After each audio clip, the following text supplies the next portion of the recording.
Hello friends. Did you know nearly 80% of those who watch my videos aren't subscribed? If you enjoy these stories, please hit that subscribe button and leave a like. It really helps. Thank you for being here. By the way, where are you watching from? Let me know in the comments. The first rule of winter hauling across North Dakota is simple: respect the whiteout. The second rule is just as clear. When I-94 closes, you don't argue. You find a place to wait it out, chain up if you're lucky enough to catch the warning early, or you pull into the nearest town and sit tight until the highway patrol gives the all clear. But there's a third rule, one nobody writes down, one you learn only after you've spent enough years behind the wheel in the upper Midwest. When the wind starts screaming across the prairie and the snow turns horizontal, you trust your gut more than your GPS, more than dispatch, more than the optimistic forecast some meteorologist read off a screen in Fargo. I'm Stellan Kirkeby. I've been running freight for 19 years, most of it across the northern tier states. I've hauled everything from refrigerated pharmaceutical loads to dry goods, from oversized machinery to time-sensitive auto parts. I know the difference between a system that'll dust the roads with an inch of powder and a prairie blizzard that'll bury your rig in under an hour. That February night in 2019, I thought I knew which one was coming. I was wrong. The load was standard, nothing unusual. 42,000 pounds of packaged consumer goods out of Bismarck, bound for Minneapolis. The route was I-94 East, the same corridor I'd driven hundreds of times. The weather report that morning called for light snow starting after sunset, accumulation of 2 to 4 inches, winds gusting to 25 miles per hour. Manageable. I'd run through worse. My dispatcher didn't flag any concerns, and the North Dakota DOT hadn't issued any travel alerts when I checked at 4 p.m. I fueled up, checked my airlines, did a full walk-around, and rolled out of the yard just before 5:30 p.m.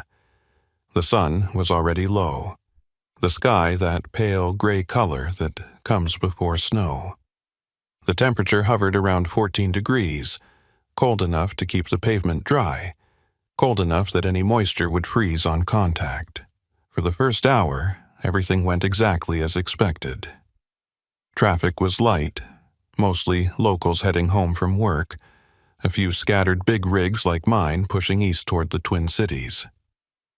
The snow started just past Steele, fine and powdery, the kind that blows across the highway in wispy curtains. My headlights cut through it easily and the road stayed black and visible. I kept my speed at 60, scanning the shoulders, watching for deer. The CB crackled occasionally with chatter from other drivers, nothing urgent, just the usual check-ins and banter. I had my thermos of coffee wedged into the cup holder, the heater set to a steady warmth, and Merle Haggard playing low on the stereo. It was the kind of night that lulls you into thinking winter driving is just about patience and preparation. Then, around mile marker 287, everything changed. The wind picked up in a way that felt personal, like something had been waiting for me to get far enough from town. It didn't build gradually, it just hit, a sustained howl that rocked my trailer and sent the snow swirling in every direction at once. Within seconds, the powder that had been drifting lazily across the asphalt turned into a solid wall of white. I couldn't see the road markings. I couldn't see the shoulder. I couldn't even see the hood of my own truck. I eased off the throttle, hands firm on the wheel, and tried to focus on the faint glow of the reflector posts, but even those were vanishing into the blur. This was a full whiteout, the kind where the horizon disappears, and you lose all sense of depth and direction. I've heard drivers describe it as being inside a snow globe that someone won't stop shaking. That's close, but it doesn't capture the disorientation, the way your brain starts second-guessing whether you're still on pavement or drifting into the median. I hit my four-ways and slowed to 30, then 25. My trailer swayed slightly in the crosswind, not enough to jackknife, but enough to remind me that 70 feet of steel and cargo doesn't stop on a dime. The CB erupted with voices, all of them tense. Eastbound on 94, anyone got visual past 285? Negative, it's a wall out here. Diot's got plows staged, they're not moving yet. I-94 is about to close, if it hasn't already. I reached for my phone to check the highway status, but there was no signal. Out here, between towns, cell towers are sparse, and in weather like this, even the towers that exist might as well be decorative. I was on my own, relying on instinct and the faint hope that I'd see taillights ahead or catch a glimpse of the rumble strips before I drifted too far. The truck crept forward, and I counted seconds between breaths, trying to stay calm. That's when I felt it. A faint vibration through the steering wheel, the telltale judder of the rumble strip on the right shoulder. I corrected gently, easing back toward the center, and exhaled. At least I knew where the edge was, but knowing where the edge is doesn't help when you can't see what's ahead. The snow thickened and the wind gusted harder, strong enough that I could feel the whole rig shift slightly with each blast. I dropped to 15 miles per hour, then 10. At that speed, I wasn't making progress. I was just barely moving, trying not to become a stationary obstacle. The CB chatter had gone quiet, which was almost worse than the panicked voices. Silence meant either everyone had found shelter, or they were too focused on survival to talk. I was about to key the mic and ask for a status check when I saw them. Brake lights. 2 sets, maybe 3, glowing faint and red through the white. Relief washed over me. Other drivers, moving slow, probably doing the same thing I was. I eased closer, keeping a safe distance, using them as a reference point. Then the lights stopped moving. They didn't slow gradually, they just stopped, all at once, like someone had hit pause. I touched my brakes, felt the slight grab of the Jake, and brought the rig down to a crawl. The wind shrieked across the cab, and the snow swirled so thick I could barely make out the shapes ahead. I was maybe 50 feet back when I realized what I was looking at. It wasn't just 2 or 3 vehicles, it was a pile-up. The first truck had jackknifed across both lanes, its trailer angled like a wall. Behind it, a car had rear-ended the trailer's side, crumpling its hood into a mess of metal. Another semi had tried to stop and ended up halfway in the median, its tandems buried in snow. And there were more, shapes I couldn't fully see, scattered across the lanes like discarded toys. I stopped the rig, hands trembling slightly on the wheel, and sat there for a moment, processing. This wasn't a minor fender bender. This was a chain reaction, the kind of pileup that happens when visibility drops to 0 and momentum turns into a weapon.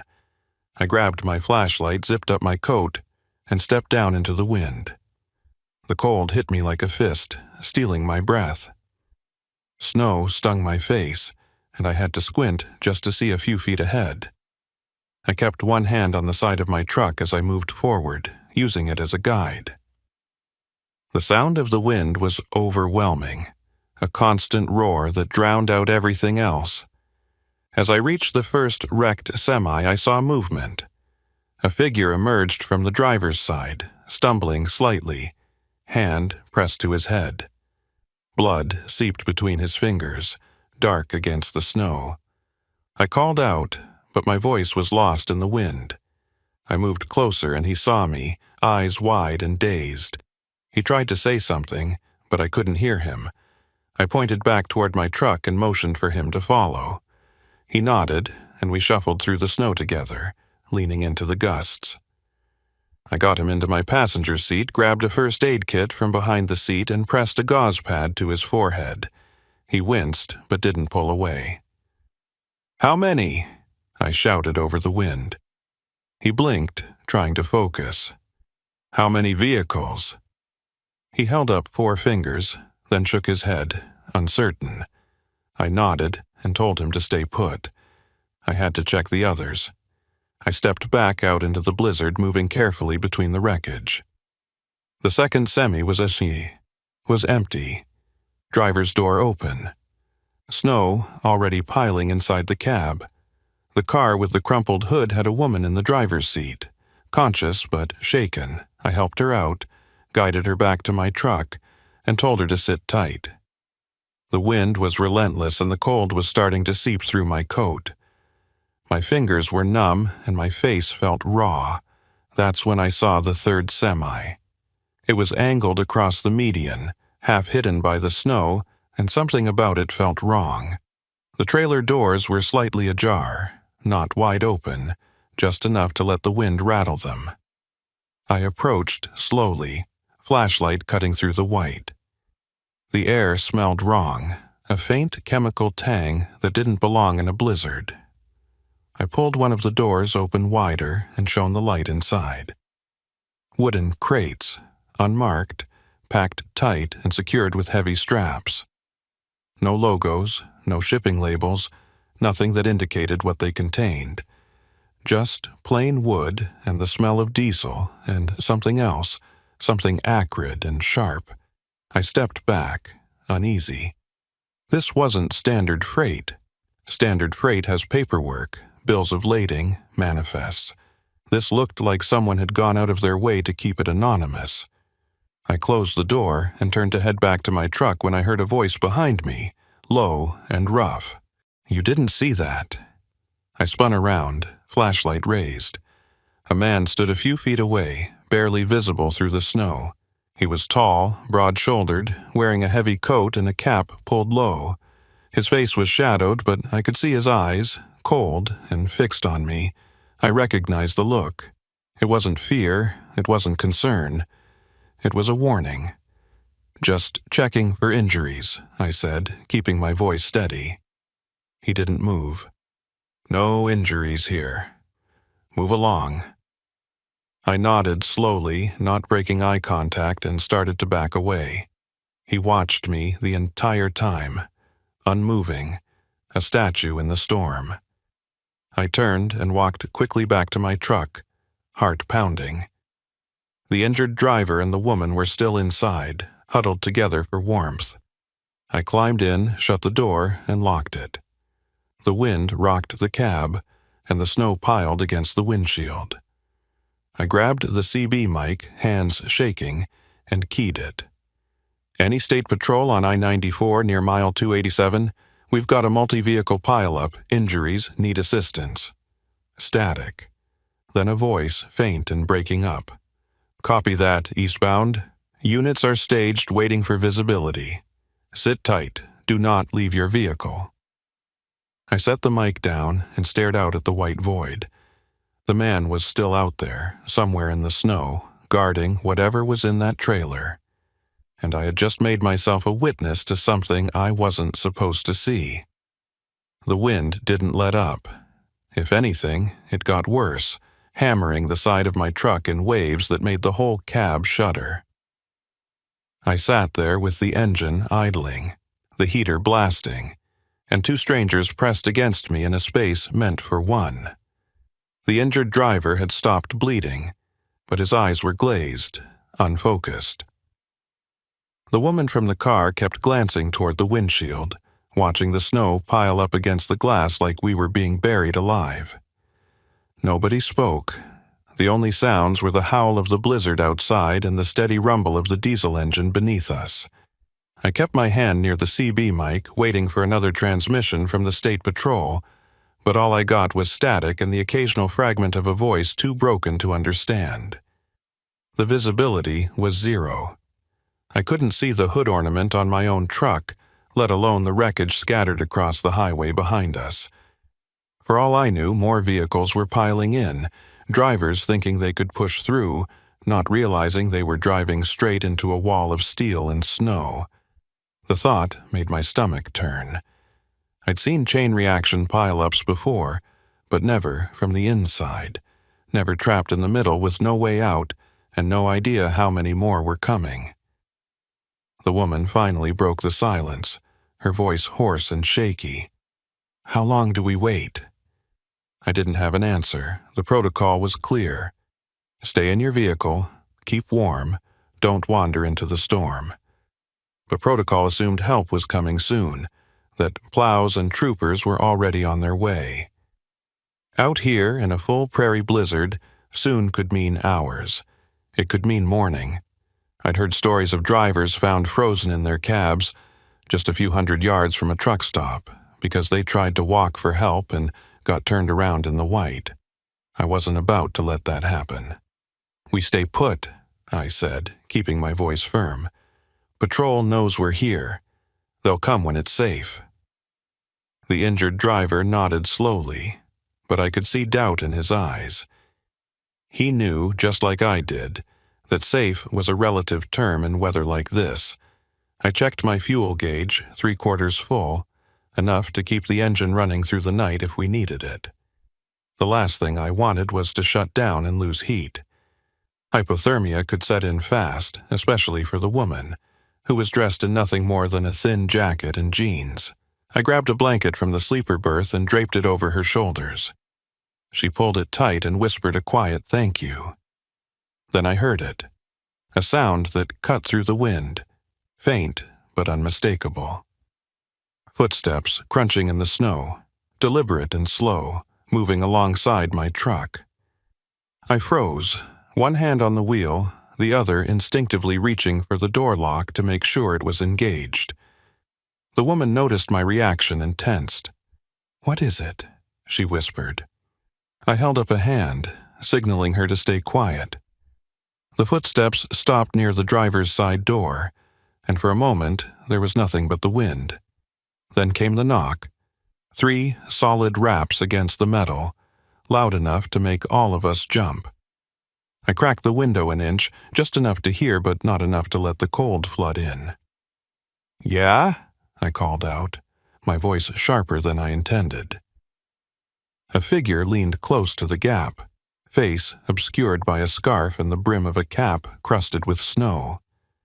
It was the same man from before, the one who'd warned me away from the unmarked trailer.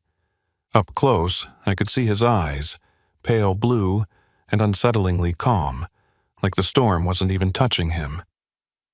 "You called it in," he said. It wasn't a question. "Yeah," I replied, keeping my tone neutral. "Multi-vehicle pileup, injuries, standard procedure." He nodded slowly, his breath misting in the freezing air. "Good, that's good. Just making sure we're all on the same page." There was something in the way he said it, a weight to the words that made it clear this wasn't about gratitude or coordination. This was about control, about making sure I understood my role in whatever was unfolding out there in the snow. I didn't respond, just stared back at him through the narrow gap. He seemed to take my silence as agreement, because he straightened up and stepped back. "Stay warm," he said, almost conversational.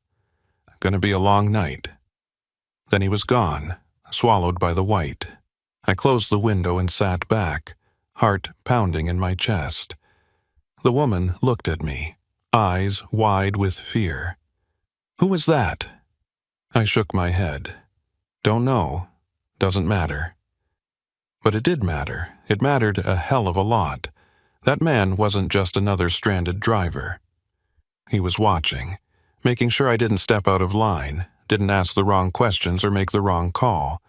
And that meant whatever was in that trailer, it was worth protecting, worth threatening, worth making sure stayed buried under the snow and chaos.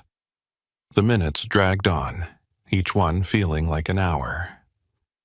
I tried to keep my mind occupied, running through mental checklists, thinking about the route ahead, anything to avoid dwelling on the man outside and the cargo he was guarding. The injured driver had dozed off, his head leaning against the window, and the woman was quiet, staring at her hands. I envied them their ability to shut down, to let exhaustion take over. My mind wouldn't stop racing, turning over every detail, every word, every look. What was in those crates? Drugs? Weapons? Something worse? The CB crackled to life and I grabbed the mic before the voice even finished the first syllable. Eastbound on 94, this is North Dakota State Patrol. Plow crews are mobilizing. ETA 30 minutes. Repeat, 30 minutes. Stay in your vehicles. Do not attempt to clear wreckage. I keyed the mic and responded. Copy that, Patrol. Multiple injuries here at mile 287. 1 head trauma, 1 in shock. We're stable but need medical as soon as possible. The voice on the other end was professional. Clipped. Understood. Ambulance will follow the plows. Sit tight. The transmission ended, and I set the mic down, letting out a breath I didn't realize I'd been holding. 30 minutes, that was manageable. I could keep everyone warm for 30 minutes. I could keep my mouth shut for 30 minutes. But even as I thought it, I knew it wasn't that simple. The man outside wasn't going to just disappear when the plows arrived. He'd be there, blending in with the other drivers, making sure his cargo stayed intact and his secrets stayed buried. And if I said anything, if I so much as hinted at what I'd seen, he'd know. He'd make sure I regretted it. The woman stirred, pulling the blanket tighter. You think they'll really get here in 30 minutes? She asked, her voice small and uncertain. I nodded, more to reassure her than because I believed it. They will. Patrol doesn't make promises they can't keep. It was a lie, and we both knew it. Out here, in the kind of storm that could bury a semi in an hour, promises were just words. But sometimes words were all you had. The wind shifted, and I caught a glimpse of movement through the snow, shapes moving near the wrecked vehicles. At first, I thought it was the man again, making another round to ensure his dominance over the scene. But then I saw more figures, 3, maybe 4, moving with purpose, not the aimless wandering of stranded drivers. They were organized, coordinated, working together. I squinted, trying to make out details through the blizzard, but it was impossible. All I could see were silhouettes, dark against the white, clustered around the unmarked trailer. I reached for the CB again, intending to report what I was seeing, but hesitated. What would I even say? There are people near a trailer. That wasn't a crime. That wasn't even suspicious. Not on the surface. But my gut told me it was wrong. Everything about this was wrong. The unmarked crates, the warning, the figures moving in the storm like they knew exactly what they were doing. I set the mic down and watched, feeling helpless and exposed. Then the lights came. Faint at first, just a glow diffused through the snow, but growing stronger, right ahead and bleed, the unmistakable pulse of emergency vehicles. The plow was out front, a massive beast of a machine with a blade wide enough to clear both lanes, its amber strobes cutting through the white. Behind it, I could make out the shapes of patrol cars and what looked like a fire truck, all moving in a slow, deliberate convoy. Relief flooded through me, so strong it was almost painful. The plow stopped about 100 yards back, its lights illuminating the wreckage in harsh, flickering detail. Troopers stepped out, bundled against the cold, flashlights sweeping across the scene.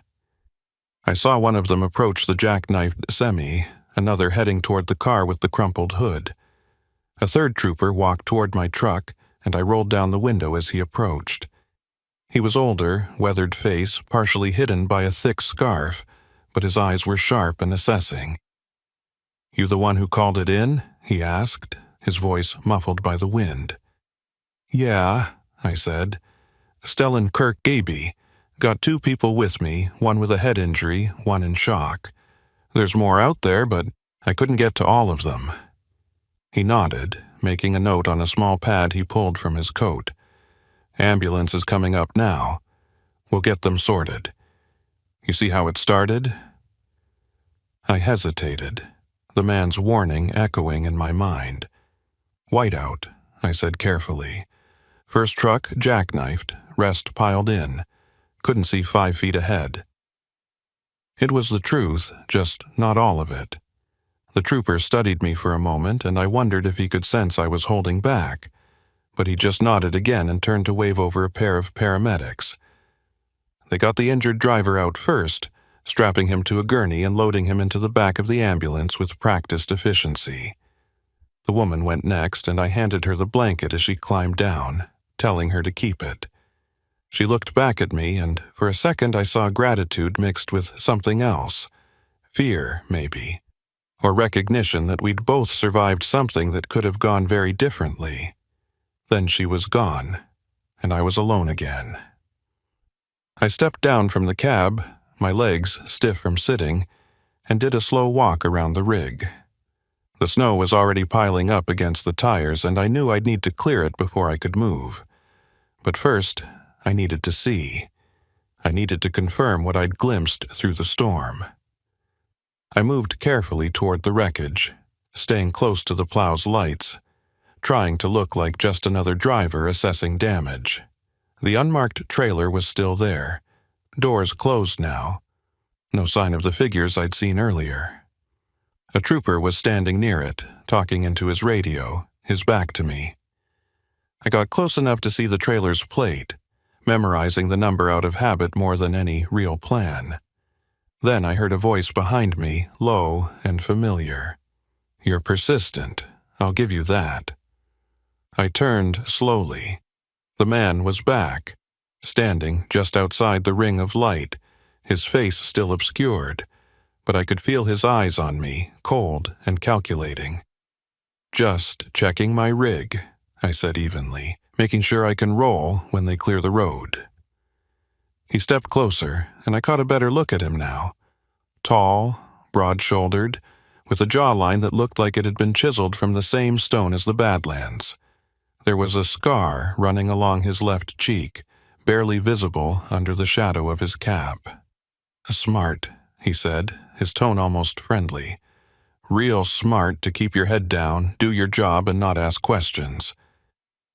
It was a threat wrapped in a compliment, and we both knew it. I nodded, not trusting myself to speak. He held my gaze for a long moment, then turned and walked away, disappearing into the cluster of emergency vehicles like he'd never been there at all. I stood there, snow swirling around me, and realized I was shaking. Not from the cold, from the understanding that I'd just been marked, identified as someone who'd seen too much and needed to be managed. I returned to my truck and climbed inside, locking the door behind me. The paramedics were loading the last of the injured into ambulances, and the wrecker trucks were starting to arrive, their crews already assessing which vehicles could be moved and which needed to be cut apart. The plow had cleared a single lane, and a trooper was directing the few unscathed vehicles through, one at a time. I'd be next, or close to it. I just needed to keep quiet, nod when spoken to, and get the hell out of here. But as I sat there, engine idling, watching the controlled chaos outside, I couldn't shake the image of those unmarked crates. Couldn't stop thinking about the man and his warnings. Couldn't ignore the fact that I was now part of something, whether I wanted to be or not. And the worst part? I had no idea who to trust. The patrol was here, doing their job, but what if some of them were part of it too? What if the whole thing was bigger than a single trailer and a single storm? The knock on my window made me jump. I turned to see a trooper, different from the first, younger, with a clean-shaven face and eyes that hadn't yet learned to hide their concern. I rolled down the window. "Stellan Kirkeby?" he asked. I nodded. "Yeah, that's me." He glanced at a clipboard in his hand. "You're clear to go. Take it slow. Road's still rough. Stay in the cleared lane and don't stop until you hit the next truck plaza." I thanked him and started to roll up the window, but he stopped me. "Hey," he said, his voice quieter now. "You see anything unusual out here? Anything that didn't sit right?" I froze, the question hanging between us like a trap I wasn't sure how to avoid. His eyes were earnest, searching, and I realized he wasn't asking out of curiosity. He was asking because he suspected something too, but trusting him meant risking everything. If he was clean, maybe I'd get help. If he wasn't, I'd be signing my own death warrant. I made my choice. "Just a bad wreck," I said, my voice steady. "Whiteout, zero visibility. People did what they could." He held my gaze for a moment longer, then nodded slowly, disappointment flickering across his face. "Right. Drive safe." He stepped back, and I rolled up the window. I put the truck in gear and eased forward, following the trail the plow had carved through the snow. The wreckage fell away behind me, swallowed by the storm, and I focused on the road ahead. But I couldn't stop thinking about the young trooper's question, the way he'd looked at me like he was hoping I'd be brave enough to speak up. Maybe he was one of the good ones. Maybe he could have helped. Or maybe I'd just saved my own life by keeping my mouth shut. Either way, I was rolling now, putting miles between me and the pileup, between me and the man with the scar and the unmarked trailer. But I knew, deep down, that this wasn't over. Not by a long shot. The cleared lane was narrow, barely wide enough for my rig to squeeze through without the trailer tires catching the snowbank on either side. The plow had done what it could, but the storm was relentless, already starting to fill in the path with fresh powder. I kept my speed at 20, maybe 25, eyes locked on the reflector post that marked the edge of the pavement. The wind buffeted the trailer, making it sway just enough to keep my knuckles white on the wheel. Every few seconds I'd check the mirrors, half expecting to see headlights following me, but there was nothing except the swirling white void. The next truck plaza was supposed to be 30 miles east, a Flying J, just past Valley City. 30 miles felt like 300 in conditions like this. I counted mile markers when I could see them, watching the numbers creep up with agonizing slowness. My mind kept circling back to the pileup, to the unmarked trailer, to the man with the scar and his calm, measured threats. I tried to rationalize it, tried to tell myself it wasn't my problem, that I'd done what I was supposed to do by calling it in and staying safe. But the rationalization felt hollow, like I was lying to myself in the same way I'd lied to that young trooper. The CB came alive again, breaking the oppressive silence. "Eastbound on 94? Anyone near Valley City?" The voice was different this time, older, gravelly, with the kind of weariness that comes from too many years on the road. I hesitated, then keyed the mic. "This is eastbound, about 15 miles out.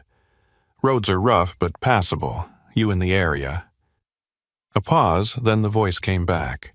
"Yeah, sitting at the Flying J. Got word there was a pileup back west. You come through that?" I considered my answer carefully.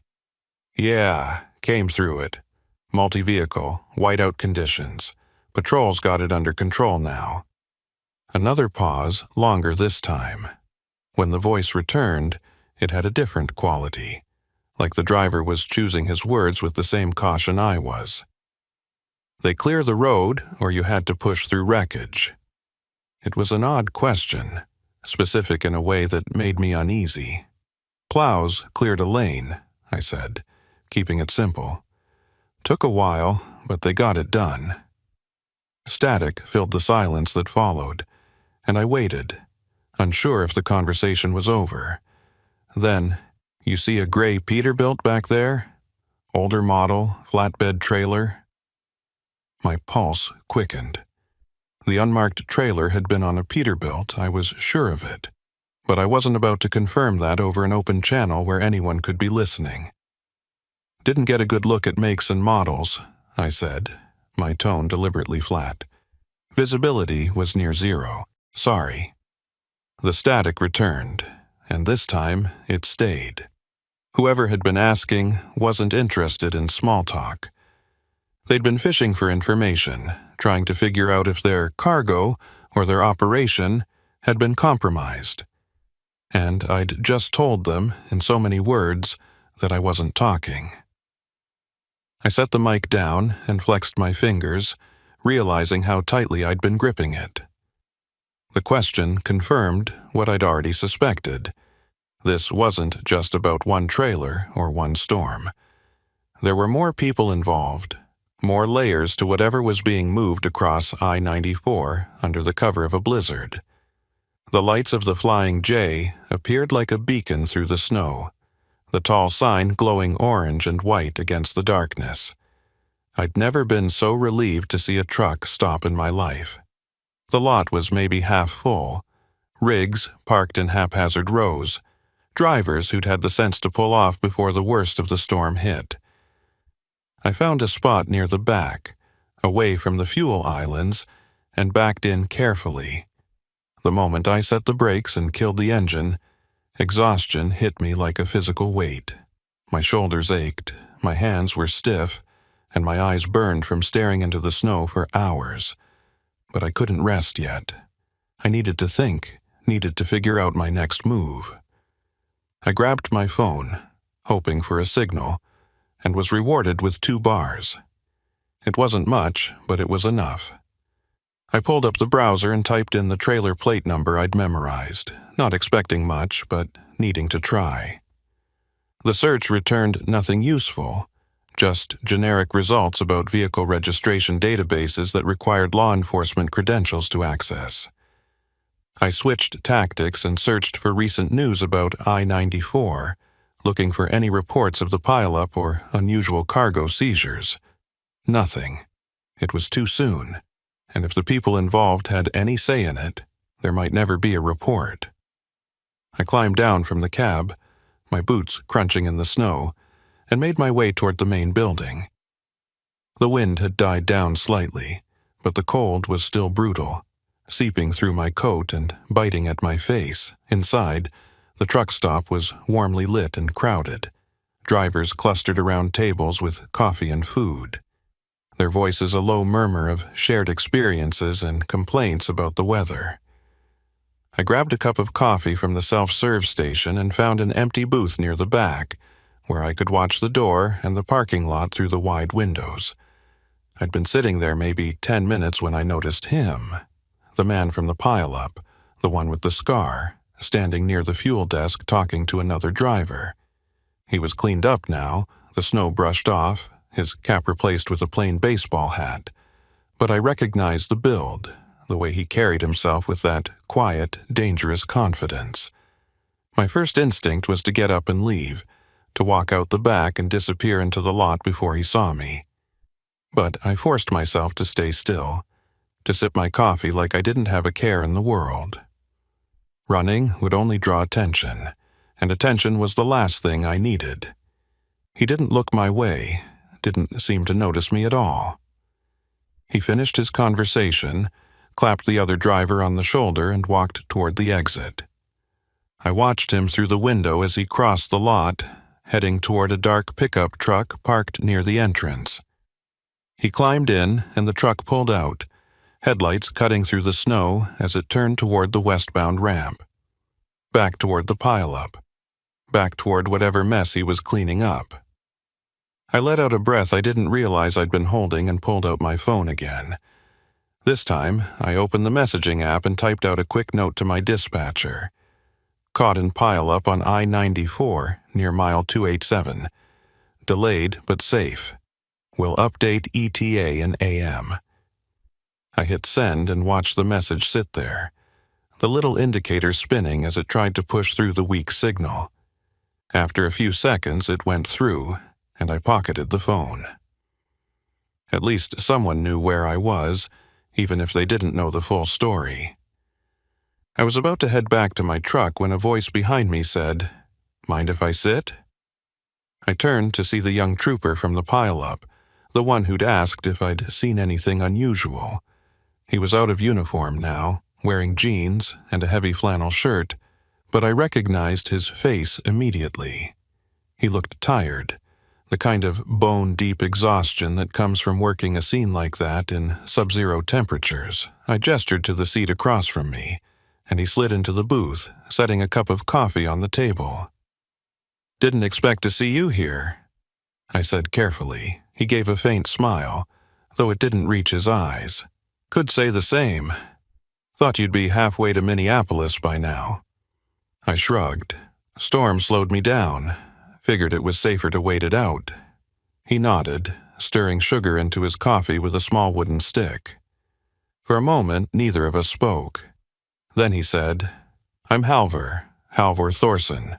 State Patrol, but I guess you figured that." I introduced myself, and we shook hands across the table. His grip was firm, his palm rough with calluses. "You handled yourself well back there," he said, his voice low enough that it wouldn't carry to the nearby tables. "Kept people calm, called it in quick. That probably saved lives." I didn't know how to respond to that, so I just nodded. He took a sip of his coffee, and I could see him working up to something, weighing his words. Finally, he said, "That trailer, the gray Peterbilt with the unmarked cargo. You got a good look at it?" I felt my chest tighten.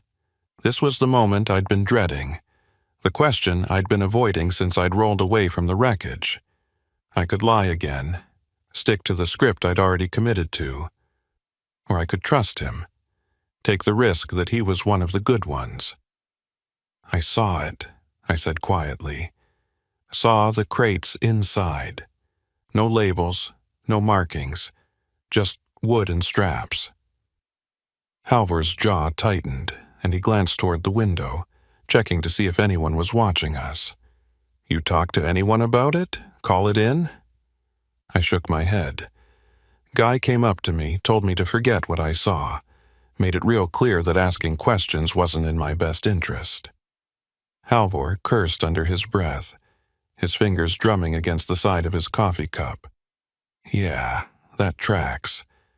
We've been hearing rumors for months now, shipments moving through the state, always during storms, always on routes that get shut down or delayed. By the time we get there, the cargo's clean or it's gone." "You think tonight was part of it?" I asked. He nodded. "I know it was. That pile-up, it wasn't an accident. Someone staged it, used the whiteout as cover to move something they didn't want seen. And when things went sideways, they adapted. Got their people in place, made sure the right trailer disappeared before anyone could inspect it too closely." I felt a chill that had nothing to do with the weather. "You're saying they caused the pile-up on purpose?" Halvor leaned back, rubbing his eyes. "Not directly, but they knew the storm was coming, knew the roads would be a mess. They probably had a rig ready to jackknife, create a bottleneck. Then they move their cargo through while everyone's distracted." "That's insane," I said, though even as I said it, I knew it wasn't. I'd seen the organization, the coordination, the way that man had moved through the chaos like he owned it. "Insane, maybe," Halvor said, "but effective. And we can't prove a damn thing. No plates, no manifests, no witnesses willing to talk." He looked at me pointedly when he said that last part, and I felt the weight of it. I was a witness. I'd seen the crates, talked to the man, memorized the plate number. But being a witness meant painting a target on my back, and I had no illusions about what that would mean. "What do you want from me?" I asked. Halvor sighed. "Honestly, I don't know. I can't protect you. Not officially. If you go on record, if you testify, they'll know. And these people, they're not the kind who let loose ends walk away." He paused, then added, "But if you're willing to share what you know, off the record, it might help us build a case. Connect some dots." I considered it, turning the idea over in my mind. Off the record meant no protection, no guarantees. It meant trusting that Halvor was who he said he was, that he wasn't part of the network himself. But it also meant maybe, just maybe, doing the right thing. "The plate number," I said finally. "I got it memorized. You want it?" Halvor pulled out a small notepad and a pen, sliding them across the table. I wrote down the number, my handwriting shaky from adrenaline and cold. He took the notepad back, glanced at it, and tucked it into his shirt pocket. "This helps," he said. "More than you know." I wanted to ask what he'd do with it, how he'd use it without exposing me, but I didn't. Some things were better left unasked. We sat in silence for a few more minutes, finishing our coffee. Then Halvor stood, zipping up his coat. "You should get some rest. Roads will be clear in the morning, and you'll want to be gone before anyone starts asking questions." I nodded, standing as well. "What about you?" He gave a grim smile. "I've got a long shift ahead, lots of reports to file, lots of details to forget." It was his way of saying he'd keep me out of it, at least as much as he could. I appreciated it, even if I didn't fully believe it would be enough. As he turned to leave, I called out, "Halvor!" He stopped, looking back. "Be careful," I said. "If they're as organized as you say, they're watching everyone, including you." He nodded slowly. "I know, but someone's got to push back, even if it's just small steps." Then he was gone, disappearing into the cold night, and I was alone again with the weight of what I'd just done. I returned to my truck, climbed into the sleeper berth, and lay there staring at the ceiling. Sleep didn't come easy. Every sound outside, footsteps, engines starting, the scrape of a snow shovel made me tense. I kept replaying the conversation with Halvor, wondering if I'd made the right choice, wondering if I'd just signed my own death warrant by giving him that plate number. But part of me, the part that still believed in doing the right thing even when it was dangerous, felt a strange sense of relief. Hours passed, and the storm outside began to ease. The wind died down, and the snow slowed to a gentle fall. I must have dozed off at some point because I woke to the sound of engines rumbling to life, drivers preparing to roll out now that the roads were clearing. I sat up, checked the time, and saw it was just past 5 a.m. The sky outside was still dark, but the worst of the blizzard had passed. I climbed into the driver's seat, started the engine, and let it warm up while I did a quick walk around. Everything looked intact. No damage from the storm, no signs of tampering. I climbed back in, released the brakes, and eased out of the parking spot. The lot was emptying quickly, drivers eager to make up lost time. I joined the flow, heading toward the eastbound ramp, and merged onto I-94. The road was clearer now, a single lane plowed and salted, with crews working to open the second lane. I settled into a steady rhythm, the truck humming beneath me, and focused on the miles ahead. But I couldn't shake the feeling that I was being watched, that somewhere out there someone had noticed the young trooper talking to me, had seen me writing in that notepad, had marked me as a problem that needed to be dealt with. I checked the mirrors constantly, looking for a tail, for any sign that I was being followed.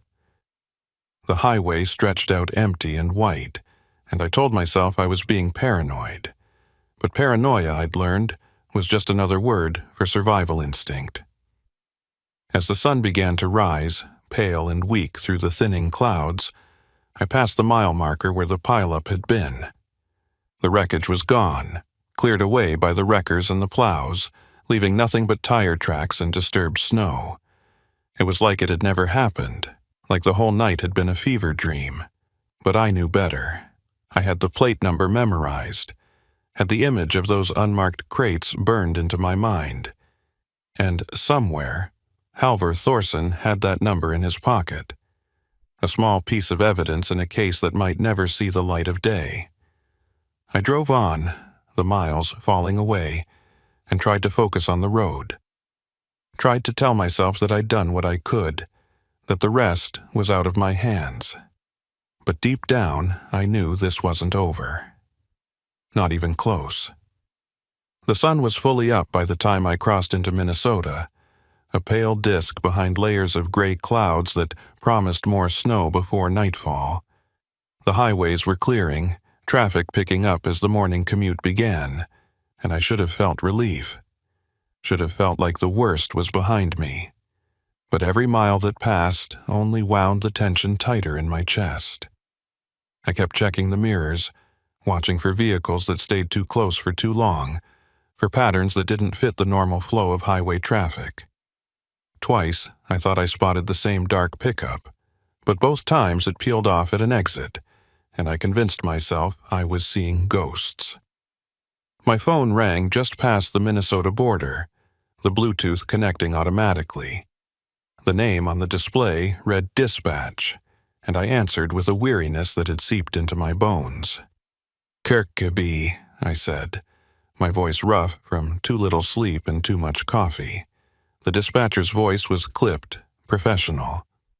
"Stellan, we need you to divert. New pickup in Moorhead. Priority load going to Duluth. They're paying premium for immediate transport." I frowned, glancing at my fuel gauge. I'm already committed to the Minneapolis run. Load's time-sensitive. There was a pause, and when the dispatcher spoke again, her tone had shifted slightly, harder. "This comes from higher up. Client specifically requested you. Says you came recommended." The words hit me like a fist to the gut. Client specifically requested you. Nobody requests a specific driver for a standard load. Not unless they know that driver. Not unless they have a reason. I felt the hairs on the back of my neck stand up. "Who's the client?" I asked, trying to keep my voice steady. Another pause. "Doesn't say. Just listed as priority freight. Signature required on pickup. You'll get the details when you arrive at the warehouse." I wanted to refuse, wanted to tell dispatch to find another driver, but I knew how that would look. Refusing a priority load without cause was grounds for termination, or at least suspension. And if the people behind that unmarked trailer were the ones making the request, refusing would only confirm that I was a problem that needed to be dealt with. I was trapped, and they knew it. "Send me the address," I said finally. "I'll head there now." The dispatcher confirmed and ended the call, leaving me alone with the hum of the engine and the growing certainty that I'd just been summoned into something I wouldn't walk away from easily. The warehouse in Moorhead was on the industrial edge of town, a sprawling complex of corrugated metal buildings surrounded by chain-link fencing. The sign out front read, "Tollefson Freight Services." The letters faded and weathered. I pulled up to the gate, and a guard stepped out of a small booth, clipboard in hand. He was young, early 20s, with the kind of bored expression that came from working a job where nothing interesting ever happened. "Name?" he asked, not looking up from his clipboard. "Stellan Kirkeby, here for a pickup." He scanned the list, found my name, and waved me through without another word. I drove slowly through the lot, past rows of trailers in various states of loading and repair, until I reached the main building. A bay door was open, and I could see figures moving inside, silhouettes against the harsh fluorescent lighting. I backed up to the dock, set the brakes, and climbed down, my hand instinctively checking that my phone was in my pocket, though I had no illusion that it would help if things went sideways. A man emerged from the building, older, maybe late 50s, with a thick build and a face that looked like it had been carved from the same unforgiving prairie stone as the landscape. He wore a heavy work jacket with the name Orvin stitched above the breast pocket. "Kirkeby?" he asked, his voice a low rumble. I nodded. "That's me." He looked me over, his eyes sharp and assessing like he was taking my measure. "Orvin Tollefson, this is my operation. You're here for the Duluth load." It wasn't a question. "That's right," I said. "Dispatch said it was priority." Orvin grunted, turning back towards the building. "Follow me. We'll get you loaded and on your way." I followed him inside, every instinct screaming at me to turn around and run. The warehouse was dimly lit, the air thick with the smell of diesel and grease. Forklifts moved in the distance, their backup alarms echoing off the metal walls. Orvin led me to a small office tucked into the corner of the building, its windows covered with yellowed blinds. He gestured to a chair, and I sat, feeling the weight of his gaze. He pulled a manila envelope from a desk drawer and slid it across to me. "Your instructions," he said. "Load's already on your trailer. All you need to do is drive it to Duluth, drop it at the specified location, and collect your signature. Simple." I opened the envelope, pulling out a single sheet of paper. The destination was a warehouse on the outskirts of Duluth. No company name, just an address. The payment listed was 3 times my usual rate for a run that distance. "What's in the load?" I asked, looking up at Orvin. His expression didn't change. "Does it matter?" The question hung in the air between us, heavy with implication. I knew the answer. It mattered, but asking too many questions would only make things worse. I folded the paper and tucked it back into the envelope. "When do I leave?" Orvin leaned back in his chair, his eyes never leaving mine. "Now. And Kirkaby, don't make any stops you don't have to. Don't talk to anyone about this load. You get to Duluth, you drop it, you collect your money, and you forget this ever happened." It was the same script, the same threat wrapped in professional language. I nodded, standing. "Understood." Orvin watched me leave, and I could feel his eyes on my back the entire walk to the truck. I climbed into the cab, started the engine, and pulled away from the dock, my heart pounding.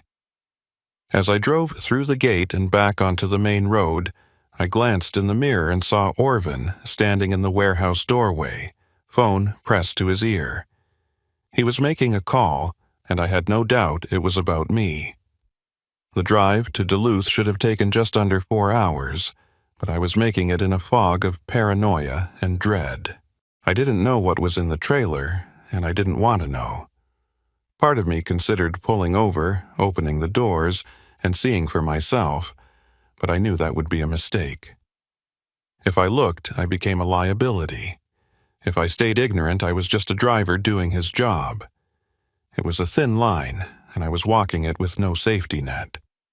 The highway stretched out ahead, the landscape a blur of white fields and skeletal trees. I passed through small towns, their main streets quiet and empty in the midday cold, and tried to focus on the mechanics of driving, on the simple task of keeping the truck between the lines, but my mind wouldn't let go. I kept thinking about the pileup, about the unmarked trailer and the man with the scar. I thought about Halvor Thorson and the plate number I'd given him, about whether he'd been able to do anything with it, or if it had just disappeared into the bureaucratic void. And I thought about what would happen when I reached Duluth, when I handed over this load and walked away. Would they let me walk away? Or was this delivery just a way to tie up a loose end, to make sure the witness who'd seen too much never had the chance to talk? I was about an hour outside Duluth when I saw the truck stop ahead, a small place with just a few pumps and a diner attached. I wasn't low on fuel, didn't need a break, but something made me signal and pull off the highway. Maybe it was instinct, or maybe it was the part of me that still believed in making my own choices, even small ones. I parked away from the other vehicles and sat there for a moment, engine idling, trying to decide what to do. Then I saw it, a state patrol car parked near the diner, its occupant visible through the window, sipping coffee. I don't know what made me do it. Maybe desperation, maybe a last shred of hope that someone could help. I climbed down from the cab and walked toward the diner, the cold biting at my face. Inside, the trooper looked up as I entered, and I recognized him immediately. It was Halvor Thorson. For a moment, we just stared at each other, both of us processing the impossibility of the coincidence. Then he gestured to the seat across from him, and I sat, my hands shaking slightly as I pulled off my gloves. "What are you doing here?" I asked, my voice low. Halvor glanced around the diner, making sure we weren't being overheard. "Could ask you the same thing. Thought you'd be in Minneapolis by now." I shook my head. "Got diverted. New load, Moorhead to Duluth. They requested me specifically." His jaw tightened, and I saw the realization dawn in his eyes. Tollefson Freight? I nodded. How'd you know? Halvor leaned back, rubbing his face. Because I've been tracking them. That plate number you gave me? It's registered to Tollefson, or at least it was until it disappeared from the system 2 days ago. Orvin Tollefson runs a network, moves contraband across state lines using legitimate freight as cover. We've been building a case for months. And you didn't think to warn me? I said, anger flaring. Halvor met my gaze, and I saw something in his eyes that looked like regret. I didn't know they'd pull you in. I thought you'd be clear, that you'd delivered your load and moved on. But if they requested you specifically, it means they know. They know you talked to me or they suspect it. The words hit me like a physical blow. So what do I do? Halvor was quiet for a moment, thinking. Then he said, You deliver the load, you do exactly what they told you to do. But when you get to Duluth, you call me. I'll have a unit standing by and we'll move in as soon as you're clear. And if they don't let me leave? I asked. Halvor's expression was grim. Then you make sure you're in a public place, somewhere with witnesses.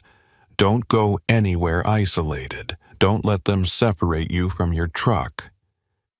It wasn't much of a plan, but it was all I had.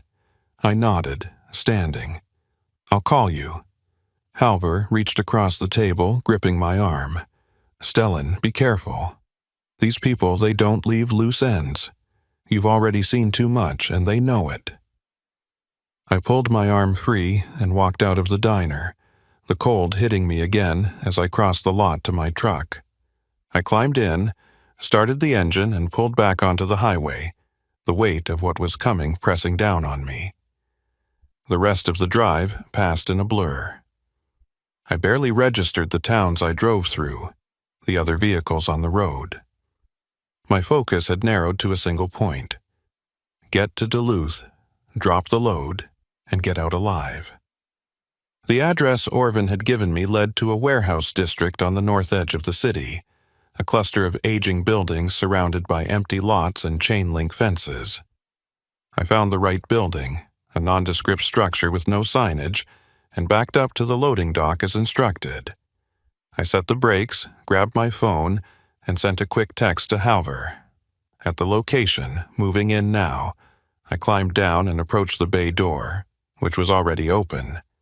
A figure stepped out of the shadows, and my blood ran cold. It was the man with the scar, the one from the pile-up. He looked at me with that same calm, dangerous expression, and I knew in that moment that this had always been the endgame. Kirkaby, he said, his voice almost friendly. Right on time. I forced myself to stay calm, to not let the fear show. Where do you want me to drop the trailer? He gestured to the dock. Right there's fine. My crew will unload. You just need to sign off on the delivery. I moved to unhitch the trailer, my hands working on autopilot while my mind raced. He watched me the entire time, and I could feel the threat radiating off him like heat.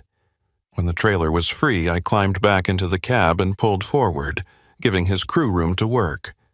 I parked and stepped down again, clipboard in hand, the delivery sheet clipped to it. The man with the scar took it, scanned the information, and pulled out a pen. He signed with a flourish and handed it back to me. There you go, all done. I took the clipboard, ready to get back in my truck and drive away as fast as the law would allow.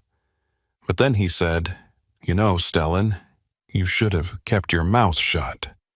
I froze, my hand on the door handle. I don't know what you're talking about. He smiled, and it was the coldest thing I'd ever seen. Sure you do. You talked to that trooper. Gave him information you shouldn't have. That makes you a problem. I turned slowly, facing him. I was just trying to help people at the pile-up, that's all.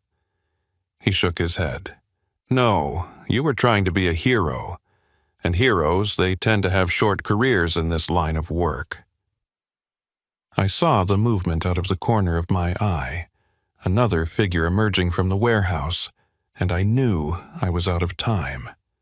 I did the only thing I could think of. I yanked open the cab door, threw myself inside, and hit the locks. The engine was still running, and I jammed it into gear, tires spinning on the icy pavement as I floored it. I heard shouting behind me. I saw the man with the scar running toward a vehicle, but I didn't look back. I just drove, blowing through a stop sign and hitting the main road at speed. My phone rang, and I answered without looking. "Halvor, they made me. They know I talked. I'm heading south on..." The line went dead. I glanced at the screen and saw no signal. I cursed, tossing the phone onto the passenger seat and focused on driving. I needed to get to a public place, somewhere with people and lights and witnesses. I saw a gas station ahead, brightly lit, and pulled in hard, the truck skidding slightly as I stopped. I jumped out and ran inside, the clerk looking up in alarm. "Call 911, I said, breathless. "Tell them there's a trucker in distress, possible assault. Tell them to send units to the North Warehouse District." The clerk stared at me, unsure, and I slapped my hand on the counter. "Now!" He grabbed the phone and dialed, and I turned to watch the lot through the windows. A dark pickup pulled in, and my heart sank, but it didn't approach. It just sat there, engine running, headlights on. Waiting. Minutes passed, each one stretching into eternity. Then I heard the sirens, faint at first but growing louder. 2 patrol cars pulled into the lot, lights flashing, and I felt a rush of relief so strong it nearly brought me to my knees. The officers approached, and I explained everything. The pileup, the unmarked cargo, the threats, the delivery. They listened, took notes, and radioed for backup. One of them stayed with me while the other went to check the warehouse district, but when they came back an hour later, they had nothing. The warehouse was empty, the trailer gone, no sign of the man with the scar or his crew. It was like they'd vanished into the snow, taking all the evidence with them. The officer looked at me with a mixture of sympathy and frustration. "We'll file a report, Mr. Kirkeby, but without physical evidence, without witnesses, there's not much we can do." I nodded, numb. I'd expected it, but it still stung. They let me go eventually, and I climbed back into my truck, exhausted and hollow. I drove to a truck stop on the edge of Duluth, parked in the most crowded section I could find, and just sat there. My phone buzzed. A message from Halvor. "Heard what happened. I'm sorry. We'll keep looking." It was small comfort, but it was something. I stared out at the rows of trucks, at the drivers going about their routines, oblivious to the danger that lurked just beneath the surface of this industry. And I realized that I'd never feel safe on these roads again. Days turned into weeks, and I kept driving. I had bills to pay, a life to maintain, and sitting still felt more dangerous than moving. But I changed my routes, avoided North Dakota and Minnesota as much as possible, and I never, ever picked up loads from companies I didn't know. I heard through the grapevine that Tollefson Freight had shut down. The owner disappeared. But I knew that was just one node in a much larger network. They'd reopen under a different name, in a different state, and the operation would continue. Halvor called me once a few months later. He said they'd made some arrests, small fish, but it was something. He thanked me for my help, told me I'd done the right thing. I wanted to believe him, but every time I checked my mirrors and saw headlights that stayed too close for too long, I wondered if I'd done anything but paint a target on my back. The last time I drove through North Dakota, I passed mile marker 287. The site of the pileup was just another stretch of highway now, no trace of what had happened there. But I slowed down anyway, remembering the whiteout, the wreckage, the unmarked trailer. Remembering the moment I'd decided to look inside and everything that had followed. I still haul freight. I still drive through blizzards and ice storms and whiteouts. But I've learned something that the old-timers always said, and I never fully understood until that night. The most dangerous cargo isn't what you're hauling. It's what you know. And out here, on these endless highways, knowledge can get you killed faster than any jackknife or skid. I don't stop at isolated rest areas anymore. I don't help stranded motorists unless I can do it from inside my locked cab with 911 on the line. And I sure as hell don't look inside trailers that aren't my business. Because somewhere out there, on a night when the snow turns the world white and the wind howls across the prairie, another driver will see something they shouldn't. They'll make the same choice I did, thinking they're doing the right thing. And they'll learn, just like I did, that sometimes the right thing and the safe thing are miles apart. I just hope they're luckier than I was. I hope they drive away and never look back. Because the thing about loose ends is they don't stay loose forever. Someone always comes back to tie them off, and I'm still waiting for my turn. There's a particular kind of cold that settles over Minnesota's Iron Range in late November, the kind that seeps through your coat and into your bones before you even realize you're freezing. It's not just the temperature, though that's brutal enough. It's the way the wind comes screaming across Lake Superior, picking up moisture and turning it into something mean, something that coats every surface in a layer of ice so slick you can barely stand, let alone drive. I've been running freight through the Iron Range for 12 years, and I've learned to read the weather the way some people read books. You look at the sky, feel the wind, watch how the locals are moving, and you know whether you're going to make your delivery or spend the night in a truck stop praying the power doesn't go out. My name is Luther Brackenridge, and I've been behind the wheel since I was 23. Started with local runs around Duluth, worked my way up to long haul, and eventually found my niche running the northern routes that most drivers avoid. The Iron Range, the Boundary Waters, the stretches of highway where you can drive for an hour without seeing another soul. It suits me, always has. I'm not much for conversation, never have been, and the solitude of the road feels more like home than any apartment I've ever rented. But that November night in 2017, I would have given anything for company, for another set of headlights in my mirror, for the crackle of a CB voice telling me I wasn't alone. The load was routine, at least on paper. Industrial equipment parts heading from Duluth up to Ely, a mining town that's seen better days but still has enough operations running to keep the trucks moving.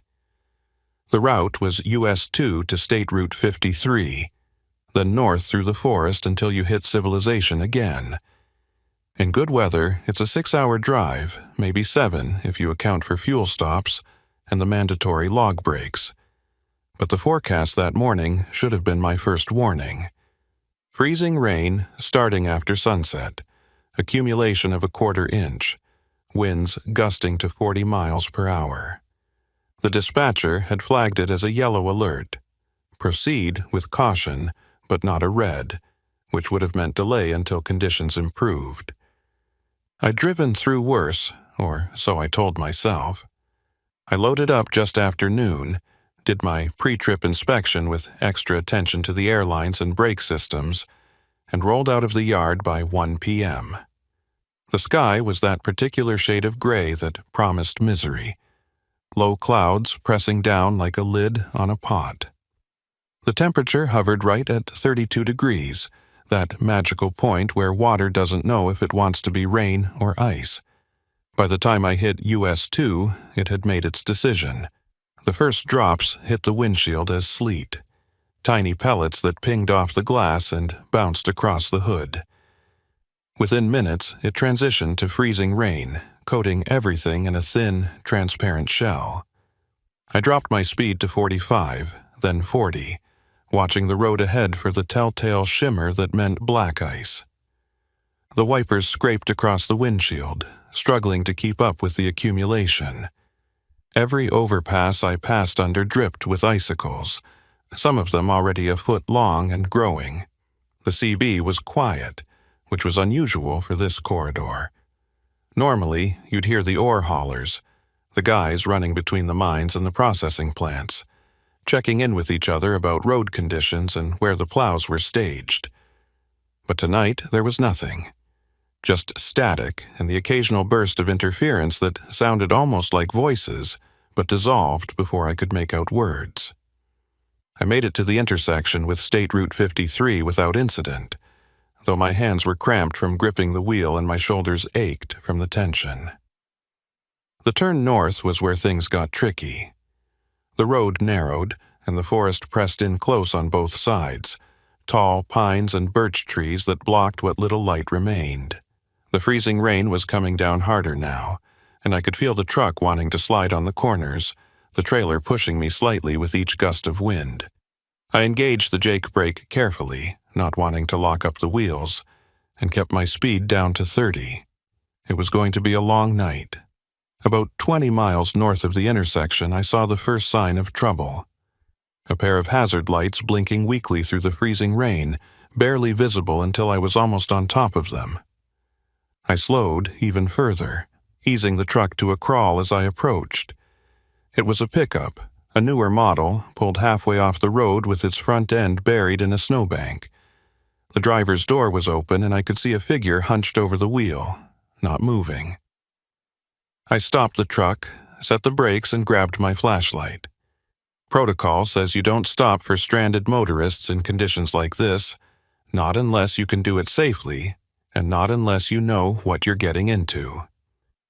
But something about the stillness of that figure made me uneasy. I climbed down carefully, the soles of my boots immediately slipping on the ice-coated pavement. I caught myself on the grab handle and moved slowly toward the pickup, one hand on the truck for balance. "Hey!" I called out, my voice nearly lost in the wind. "You okay?" No response. I got closer, shining the flashlight through the open door. The driver was a woman, maybe mid-40s, slumped forward with her head resting on the steering wheel. Her breath fogged the air in short, shallow bursts. She was alive, but something was wrong. I reached in and touched her shoulder gently. "Ma'am, can you hear me?" She stirred, lifting her head slightly, and I saw her eyes. Glassy, unfocused, the pupils dilated. "Cold," she mumbled, her voice thick and slurred. "So cold. Hypothermia, or close to it. Her skin was pale, almost bluish, and when I touched her hand, it was ice. I needed to get her warm, and fast. "Can you walk?" I asked. She nodded weakly, and I helped her out of the pickup, supporting her weight as we made our way back to my truck.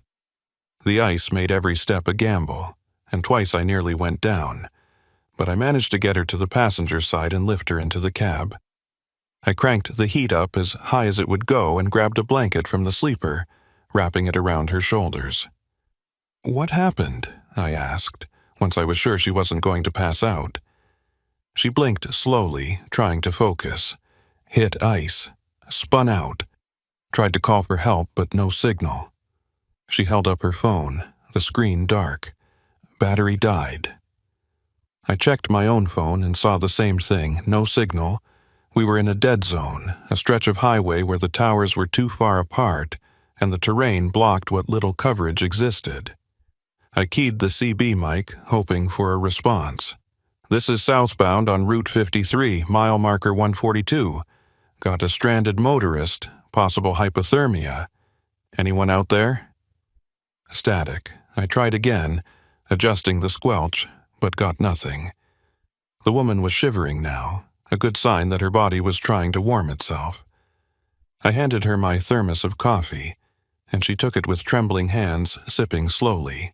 "Thank you," she whispered. "I thought I was going to die out there." I nodded, glancing out the windshield.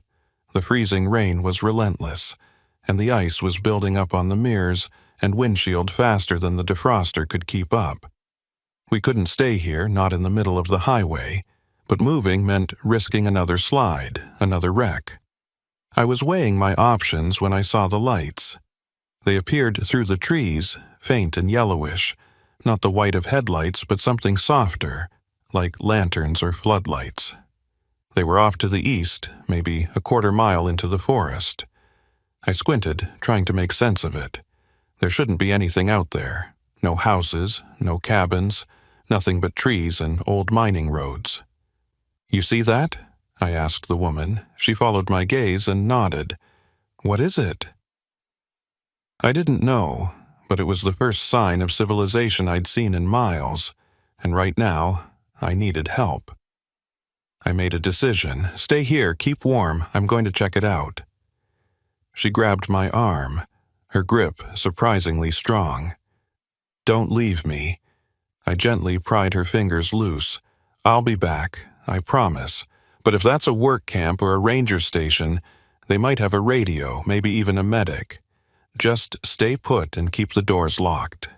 I climbed back down into the freezing rain, this time with my flashlight and a flare gun I kept in the emergency kit.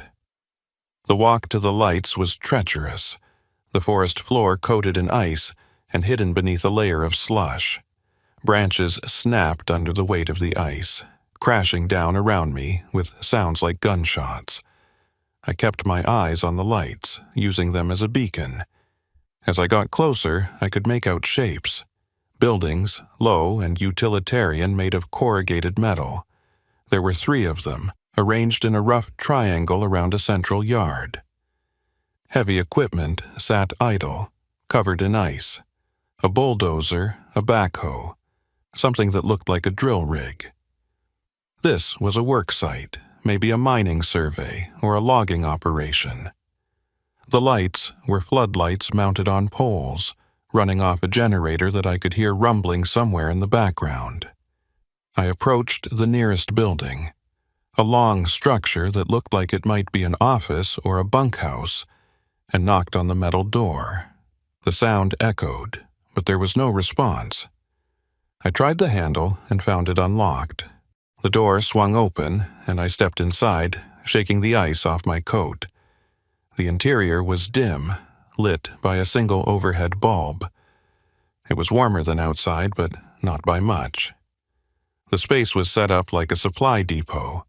Shelves lined with equipment, tools, crates of what looked like blasting caps and coils of wire.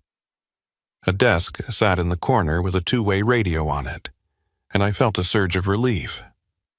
I crossed to the desk and picked up the handset, but the radio was dead, the power light dark.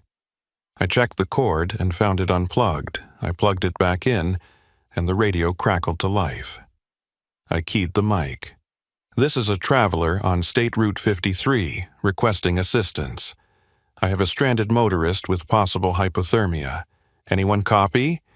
Static, then a voice, rough and irritated. "Who the hell is this? You're on a private channel." I was taken aback, but pressed on. "Sorry, didn't mean to intrude. I'm a trucker, stuck in the ice storm. Found this work site and thought I could use the radio to call for help." There was a pause. Then the voice came back, calmer, but still edged with suspicion. "Work site's closed. You shouldn't be there." I looked around the room, at the equipment and supplies. "Well, I'm here now, and I need help. Can you contact someone? Maybe the county sheriff or a road crew?" Another pause, longer this time. "Stay put, someone's coming." The transmission ended, and I set the handset down, uneasy. Something about the conversation felt wrong, but I couldn't put my finger on it. I turned to leave and nearly jumped out of my skin. A man stood in the doorway, silhouetted against the floodlights outside. He was tall, broad-shouldered, wearing a heavy parka and a knit cap pulled low. I couldn't see his face clearly, but I could feel his eyes on me. "You the one on the radio?" he asked, his voice low and even. I nodded. "Yeah. I've got a stranded motorist in my truck. Needs medical attention. Thought you might have a way to call for help." He stepped inside, and the door swung shut behind him. Up close, I could see his face now, weathered and hard, with a thick beard dusted with ice. His eyes were pale, almost colorless, and they studied me with an intensity that made my skin crawl. "We don't get visitors out here," he said, "especially not in weather like this." I forced a smile. "Wasn't planning on visiting. Just need to use a phone or a radio, then I'll be on my way." He glanced at the radio on the desk, then back at me. "Radios for company use only. Can't have outsiders broadcasting on our frequency." "Look," I said, trying to keep my tone reasonable. "I'm not trying to cause trouble. I just need help. There's a woman in my truck who's freezing to death. If you can't let me use the radio, at least point me towards someone who can." The man crossed his arms, his expression unreadable. "Storm's got the roads closed. No one's getting through tonight. Best thing you can do is bring her here, get her warm, and wait it out." It wasn't an invitation. It was a directive. And the way he said it, the weight behind the words, made it clear that refusing wasn't an option. I nodded slowly. "All right, I'll go get her." He stepped aside, letting me pass, and I walked back out into the freezing rain. The walk back to the truck felt longer, the ice more treacherous. My mind was racing. Something about that man, about the work site, felt off. The equipment, the supplies, the way he'd reacted to me being there. It didn't add up. But I didn't have a choice. The woman needed warmth, and the worksite was the only shelter for miles. I reached the truck and climbed back in, the woman looking at me with hopeful eyes. "Did you find help?" she asked. "Sort of," I said, starting the engine. "There's a worksite through the trees. They've got heat and shelter. We're going to ride this out there." She nodded, trusting me, and I felt a pang of guilt. Because as I turned the wheel and eased the truck off the highway, following the faint tracks the man must have left, I couldn't shake the feeling that I was driving us into something worse than the storm. The access road to the work site was barely visible, more of a suggestion than an actual path. Tree branches, heavy with ice, hung low enough to scrape the top of my trailer, and I could hear them dragging across the metal with a sound like fingernails on a chalkboard. The truck crawled forward in first gear, the tires slipping every few feet despite the chains I'd put on back in Duluth. The woman clutched the door handle, her knuckles white, eyes fixed on the darkness ahead. She hadn't said much since I'd returned, just nodded when I told her we were heading to shelter. I could see the fear in her face, but whether it was fear of the storm or something else, I couldn't tell. The floodlights grew brighter as we approached, casting harsh shadows across the yard. I could see the buildings more clearly now, 3 structures arranged around a central area churned to mud and ice. The largest building was the one I'd been in, the supply depot or office. The other 2 were smaller, one that looked like a garage with bay doors. The other possibly a bunkhouse or mess hall. The heavy equipment sat silent and menacing, the ice coating them, making them look like prehistoric creatures frozen in time. I pulled the truck as close to the main building as I dared, not wanting to get stuck in the mud, and set the brakes. "Stay close to me," I told the woman as we climbed down. She nodded, pulling the blanket tighter around her shoulders. The cold hit us immediately, the wind cutting through our clothes like it had a personal grudge. We hurried toward the building, and the door swung open before we reached it. The man from before stood there, backlit by the dim interior light. He stepped aside to let us in, and I noticed for the first time that he wasn't alone. 2 other men sat at a folding table near the back of the room, both of them watching us with the same unsettling intensity. "Get her by the heater," the bearded man said, gesturing to a propane unit in the corner. I guided the woman over and helped her settle into a metal folding chair positioned near the warmth. She held her hands out toward the heat, shivering violently. The bearded man followed us, standing just close enough that I felt crowded. "She gonna make it?" he asked, his tone suggesting the question was more about inconvenience than concern. I nodded. "She needs to warm up gradually. Maybe some hot coffee if you have it." One of the men at the table stood, a shorter guy with a patchy beard and nervous energy. He grabbed a dented thermos from a shelf and poured steaming liquid into a styrofoam cup, then brought it over. The woman took it gratefully, her hands still shaking as she raised it to her lips. I watched her take a few sips, some color starting to return to her face, and felt a small measure of relief. At least we'd gotten her out of immediate danger. But that relief was short-lived as I looked around the room and really started to take in the details I'd missed before. The equipment on the shelves wasn't just mining gear. There were chains, not the tire chains you'd use on a truck, but heavy-duty lengths of chain with hooks and clasps. There were fuel canisters, dozens of them, lined up against one wall. And in the corner, partially hidden under a tarp, I could see what looked like oxygen tanks and cutting torches. It was the kind of setup you'd use for salvage work, or maybe something less legitimate. The men at the table were watching me now, and I could feel their eyes tracking every movement I made. "You boys mining out here?" I asked, trying to sound casual. The bearded man, who seemed to be in charge, shook his head. "Survey work, checking old claims, seeing what's worth reopening." It was a reasonable answer, the kind of thing that happened all the time in the Iron Range. But something about the way he said it felt rehearsed, like he'd given that explanation before and knew exactly how to make it sound believable. I nodded, not pushing.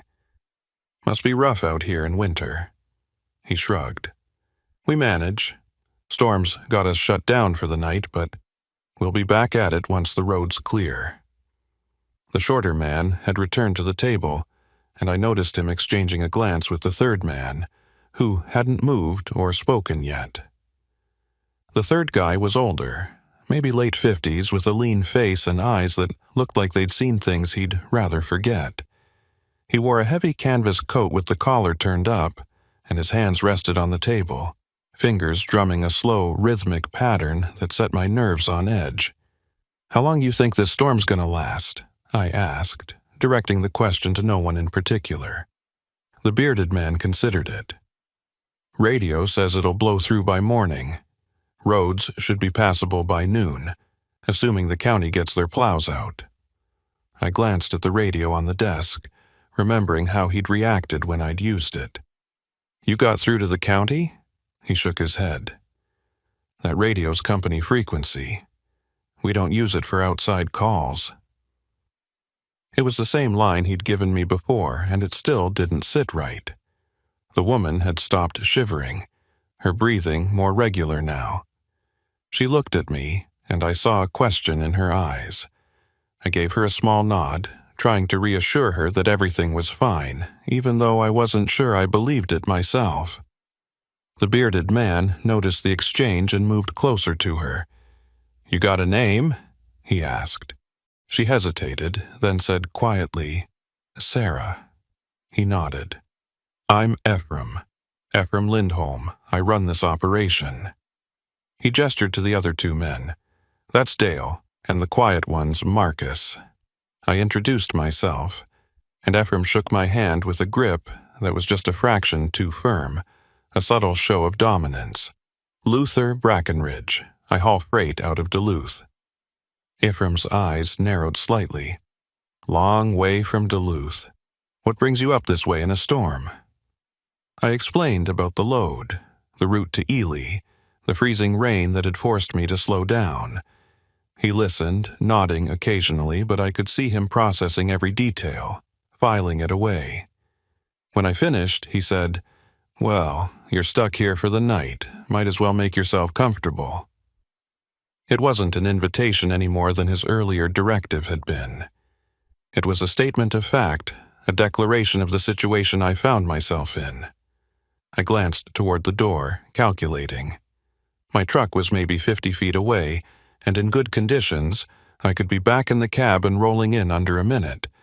But with the ice, the darkness, and the distance it might as well have been a mile, and leaving Sarah behind wasn't an option, not when she was barely recovered from hypothermia. I was trapped, and Ephraim knew it. "Appreciate the hospitality," I said, keeping my tone neutral. Ephraim smiled, but it didn't reach his eyes.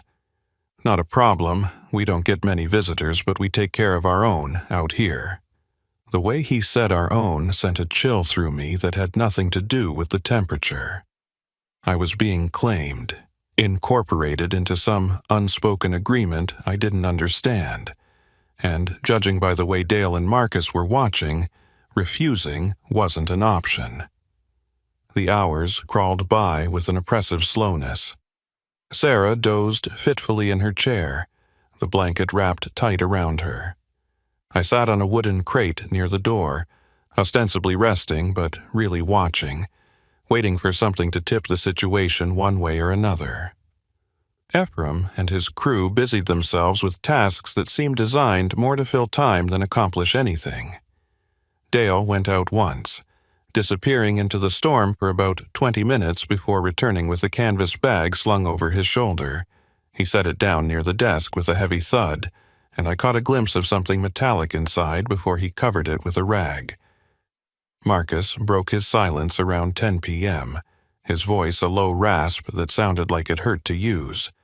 "Radio says the interstate's closed. Pile up near Grand Rapids." Ephraim looked up from the clipboard he'd been studying. "How many rigs?" Marcus shrugged. "Didn't say. Just said it's blocking both lanes." Ephraim grunted and went back to his clipboard. I filed the information away, wondering if it was true or just another piece of the performance they seemed to be putting on. Around midnight, Ephraim stood and stretched, his joints popping audibly. "Dale, you and Marcus take first watch. I'm going to grab a few hours." Watch. The word hung in the air, confirming what I'd already suspected. This wasn't just a work site shutting down for the night. They were guarding something, protecting it. Dale nodded and grabbed a thermos, pouring himself more coffee. Marcus pulled out a deck of cards and started shuffling with the practiced ease of someone who'd spent a lot of time waiting. Ephraim looked at me. "There's bunks in the next building if you and the lady want to get some real sleep. Heaters running, should be comfortable enough." I glanced at Sarah, who was awake now, watching the exchange with wary eyes. "We're fine here," I said. Ephraim's expression hardened slightly. "Wasn't a suggestion. You'll sleep better in a bunk, and we need this space for work come morning." I wanted to argue, wanted to insist on staying where I could keep an eye on things, but I could see the shift in his stance, the way his hand had moved closer to his belt. Whatever he had there, gun or knife, he was ready to use it if I pushed. "All right," I said, standing slowly. "We'll take you up on that." Ephraim's expression relaxed. "Good man. Follow me." He grabbed a flashlight and led us out into the storm. The wind had picked up again, driving the freezing rain sideways. I helped Sarah across the yard, the ice making every step treacherous. The bunkhouse was smaller than I'd expected, maybe 20 feet by 30, with a row of metal frame bunks along each wall. A propane heater glowed in the center, and the temperature inside was almost comfortable. "Pick any bunk," Ephraim said. "Bathroom's through that door, but the plumbing's frozen, so you'll have to use the outhouse back of the main building if nature calls." He paused at the door. "I'm going to lock this from the outside. Not because I don't trust you, but because we've had issues with equipment going missing. Can't be too careful." Before I could respond, he was gone, and I heard the distinctive click of a padlock engaging. Sarah looked at me, fear naked on her face now. "What is this place?" she whispered. I shook my head. "I don't know. But we're getting out of here as soon as the storm breaks." She nodded, but I could see she didn't believe me any more than I believed myself. I checked the door, confirming it was locked solid, then moved to the small window on the far wall. It was barred on the outside, the metal covered in ice. We were prisoners, and the pretense of hospitality had been dropped the moment that lock clicked shut. I tried to think, to come up with a plan. The window was too small and too secure to be an exit. The door was solid metal, and even if I could break the lock, Ephraim and his crew would hear it. My phone still had no signal, and even if it did, who would I call? The nearest sheriff's department was probably 40 miles away, and with the roads the way they were, they couldn't get here until morning at the earliest. We were on our own. Sarah had curled up on one of the lower bunks, the blanket pulled over her head. I could hear her crying softly, trying to muffle the sound. I wanted to comfort her, to tell her everything would be okay, but the words felt hollow. Instead, I sat on the bunk across from her and tried to piece together what I'd seen. The equipment, the chains, the fuel canisters, the way Ephraim had reacted to me using the radio, the watch rotation. It all pointed to something illegal, something they were protecting. And then it clicked. The canvas bag Dale had brought in. The weight of it, the metallic glimpse I'd caught. They weren't just surveying old mining claims. They were salvaging, stripping equipment from abandoned sites, maybe even active ones. Fuel, chains, cutting torches. It was everything you'd need to dismantle machinery and haul it out.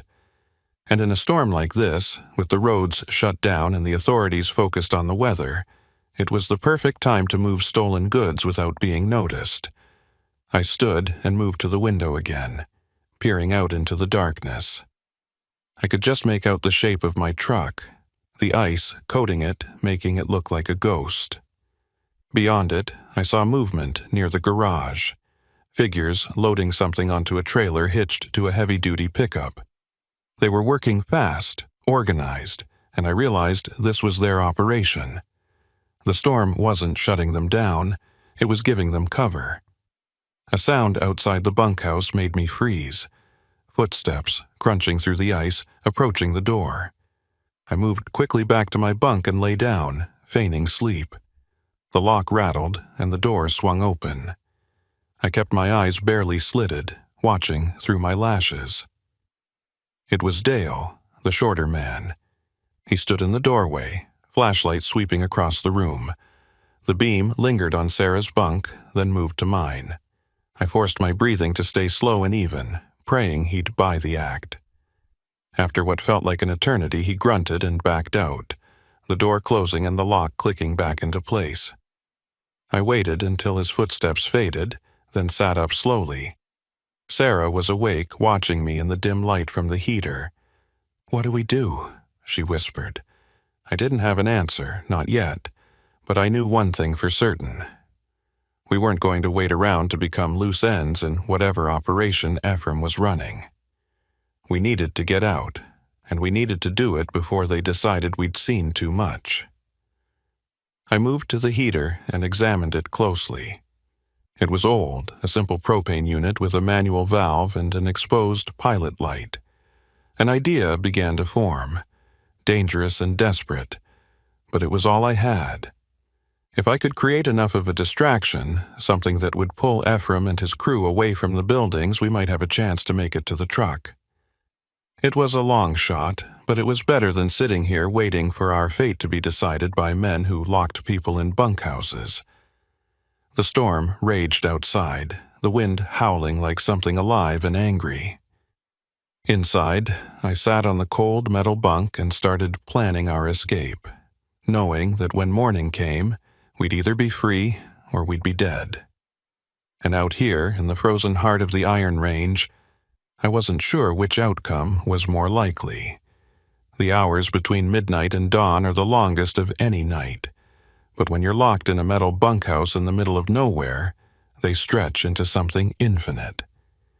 I sat on that bunk watching the propane heater's flame flicker, listening to Sarah's shallow breathing from across the room, and mentally cataloging every detail of what I'd seen. The fuel canisters, the cutting equipment, the way Ephraim's crew moved with a military precision. This wasn't some opportunistic theft ring. It was organized, practiced, probably running for months or even years. I thought about my truck sitting out there in the ice, my livelihood and my only means of escape just 50 feet away, but might as well be on the moon. The keys were in my pocket. I'd made sure of that before we left the cab, but keys don't mean much when you're locked behind a steel door with bars on the windows. The propane heater continued its quiet hiss, and I kept coming back to it. It was our only potential tool, our only source of leverage. But using it meant risk, the kind of risk that could get us both killed if I miscalculated. Around 3 a.m., I heard engines starting outside. Not my truck, something smaller, probably the pickup I'd seen them loading earlier. I moved to the window and pressed my face against the icy glass, trying to see through the condensation and the bars. The floodlights illuminated the yard in harsh white, and I could make out two figures in the pickup's cab. Dale was behind the wheel, and Marcus sat beside him, his lean face expressionless as always. The truck pulled out slowly, its bed loaded with equipment covered by a tarp, and disappeared down the access road toward the highway. So they were making runs, moving the stolen goods while the storm provided cover and kept law enforcement busy elsewhere. Smart, in a criminal sort of way, but it also meant the operation was down to just Ephraim, at least for however long it took Dale and Marcus to make their delivery and return. The thought sparked something in my mind, a possibility I hadn't considered before. If I could time it right, if I could create my distraction when Ephraim was alone, the odds shifted slightly more in our favor. I returned to examining the heater, this time with more purpose. The propane tank was secured to the base with a simple bracket and wing nuts, the kind you could loosen by hand if you had the strength. The feed line ran from the tank to the burner assembly through a rubber hose that had seen better days, cracked and brittle from age and heat exposure. If I could disconnect that hose and create a leak, the propane would fill the enclosed space. It wouldn't take much, just enough to make the atmosphere dangerous. Enough that a single spark could turn the bunkhouse into a fireball. The idea was insane. Suicidal even. But the alternative was waiting for Ephraim to decide what to do with the two witnesses who'd stumbled into his operation. And I had no illusions about how that decision would go. Men who locked people in bunkhouses and moved stolen goods in the middle of ice storms weren't the type to leave loose ends untied. Sarah stirred on her bunk, and I moved to her side, crouching down so we were at eye level. "Sarah," I whispered, "I need you to trust me. Can you do that?" She nodded, her eyes still glazed with exhaustion and fear. "We're getting out of here, but it's going to be dangerous, and I need you to do exactly what I say when I say it. Understand?" Another nod. I could see the questions forming, but she didn't ask them. Maybe she sensed that the less she knew, the better. Or maybe she was just too scared to want the details. Either way, I was grateful for her silence.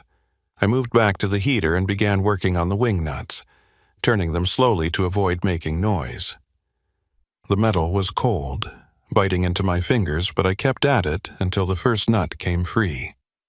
The second followed, and then the third. The bracket loosened, and I carefully lifted the propane tank, feeling its weight, maybe 20 pounds half full. I set it down gently and examined the connection point. The hose was threaded onto a brass fitting, and with enough force, I could probably wrench it free. But doing so would release the propane all at once, filling the room in seconds. I needed a delay, something that would give us time to get clear before the gas reached dangerous levels.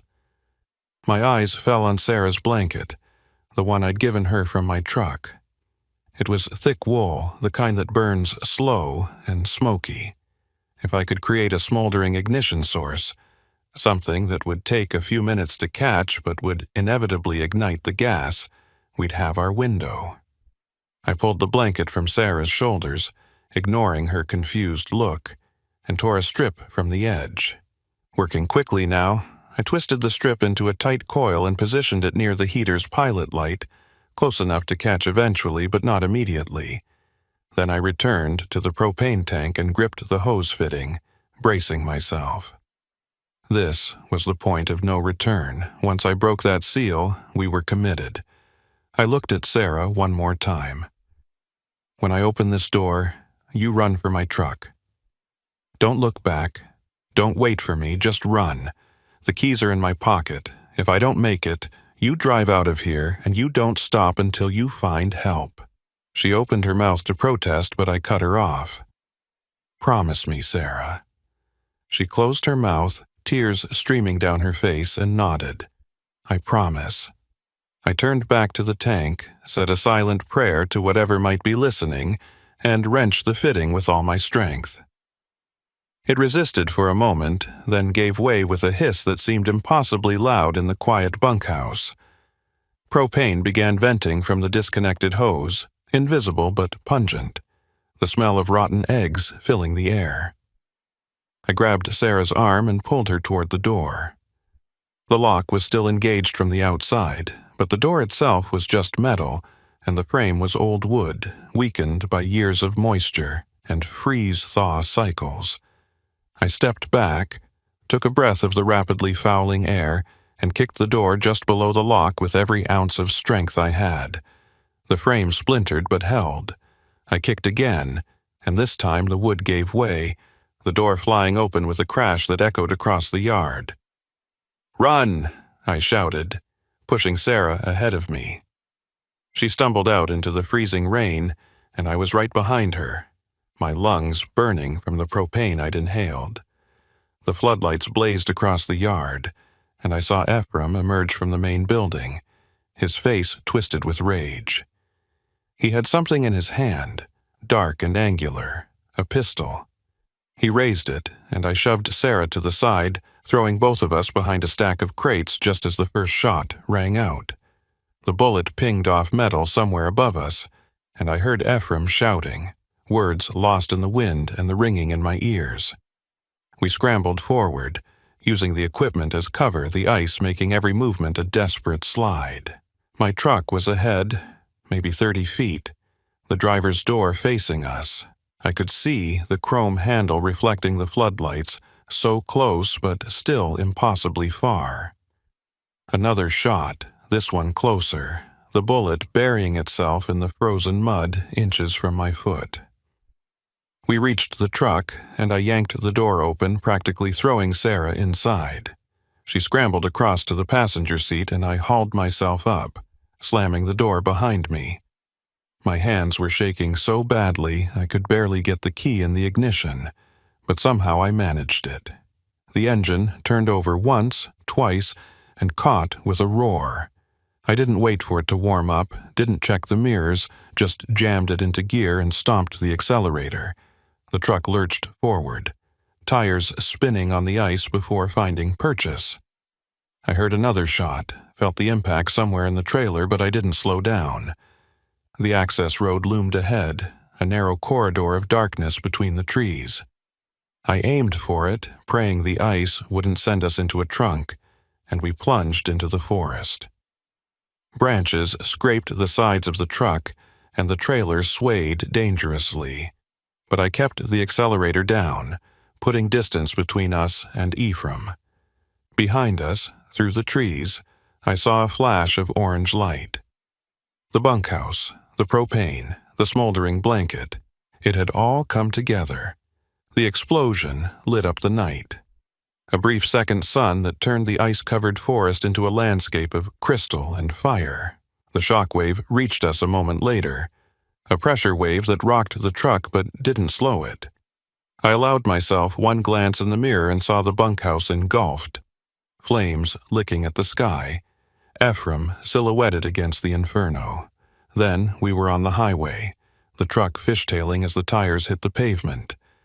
I fought the wheel, bringing the rig under control, and pointed it south, away from Ely, away from the delivery, away from everything except the desperate need to survive. Sarah was crying openly now, her hands clutched to her chest, but she was alive. We were both alive. For the moment, that was enough. We drove for 20 minutes before I saw the lights of a town, just a cluster of buildings around a single intersection, but it had a gas station with lights on and what looked like a small medical clinic next to it. I pulled into the lot, set the brakes, and sat there for a moment, my entire body shaking with adrenaline and exhaustion. Sarah looked at me, and I saw the question in her eyes. "We need to call the police," I said, my voice hoarse. "Report what happened. Let them handle it." She nodded, and we climbed down from the truck. The clinic door was locked, but there was a buzzer, and after a moment a woman appeared, middle-aged with kind eyes and a nurse's uniform. She took one look at us, at our disheveled appearance and the fear in our faces, and ushered us inside without a word. "I'm Ingrid," she said, her accent carrying the soft lilt of Scandinavian heritage. "Ingrid Soderquist. Come in, you both look half frozen." She led us to a small examination room and wrapped us in heated blankets, then brought coffee that tasted like the best thing I'd ever consumed. When we'd warmed up enough to talk, I explained everything. The stranded motorist, the work site, Ephraim and his crew, the locked bunkhouse, the escape. Ingrid listened without interruption, her expression growing more serious with each detail. When I finished, she picked up the phone on the wall and dialed. "Yes, this is Ingrid Soderquist at the Messeby Clinic. I need to report a crime and request immediate assistance." The conversation was brief, professional, and when she hung up, she turned to us. "Sheriff's deputy is on his way. Roads are still bad, but he should be here within the hour." She paused, studying my face. "You did the right thing, getting out of there. Men like Ephraim Lindholm, they don't let people walk away." The name, confirmation, sent a chill through me. "You know him?" Ingrid's expression hardened. "Everyone up here knows him, or knows of him. He's been running salvage operations for years, stripping equipment from closed mines, selling it for scrap. Sheriffs suspected him, but they've never been able to prove anything." "Until now," I said quietly. Ingrid nodded. "Until now." We waited in that small clinic, Sarah dozing in a chair, while I stared out the window at the frozen landscape. The sky was beginning to lighten, the storm finally breaking. Ice coated everything, turning the world into something beautiful and deadly. I thought about Ephraim, about whether he'd survived the explosion, or if he was still out there, plotting revenge. I thought about Dale and Marcus, about whether they'd return to find the operation in ruins and decide to hunt us down. The deputy arrived just as dawn broke fully, a young man in a tan uniform who looked barely old enough to shave. But his eyes were sharp, and he took detailed notes as I walked him through the story again. He radioed for backup, and within 2 hours, the lot was filled with law enforcement. State Patrol, County Sheriff, even what looked like ATF agents, their windbreakers marking them as federal. They asked the same questions over and over, cross-referencing our stories, checking details. Finally, one of the senior investigators, a woman with steel-gray hair and a no-nonsense demeanor, sat down across from me. "We sent units to the location you described. Found the burned-out bunkhouse, evidence of the operation, but no sign of Ephraim Lindholm or his associates. They're gone." I'd expected it, but hearing it confirmed still felt like a punch to the gut. "So they got away." The investigator shook her head. "They ran, but they left behind evidence, lots of it. Equipment with serial numbers, paper trails, radio logs. We'll find them. It's just a matter of time." I wanted to believe her, wanted to think that justice would catch up to men like Ephraim. But I'd been on the road long enough to know that sometimes people just vanished into the vast emptiness of the northern routes, and no amount of investigation could pull them back. The authorities kept us for most of the day, taking statements, photographing the damage to my truck where Ephraim's bullets had struck. Eventually, they let us go. Sarah had family in Duluth, and they arranged for her to be driven back. Before she left, she hugged me, holding on longer than necessary. "Thank you," she whispered, "for everything." I nodded, not trusting myself to speak. Then she was gone, and I was alone with my truck and the long drive ahead. The load was still in the trailer, untouched but now evidence in an ongoing investigation.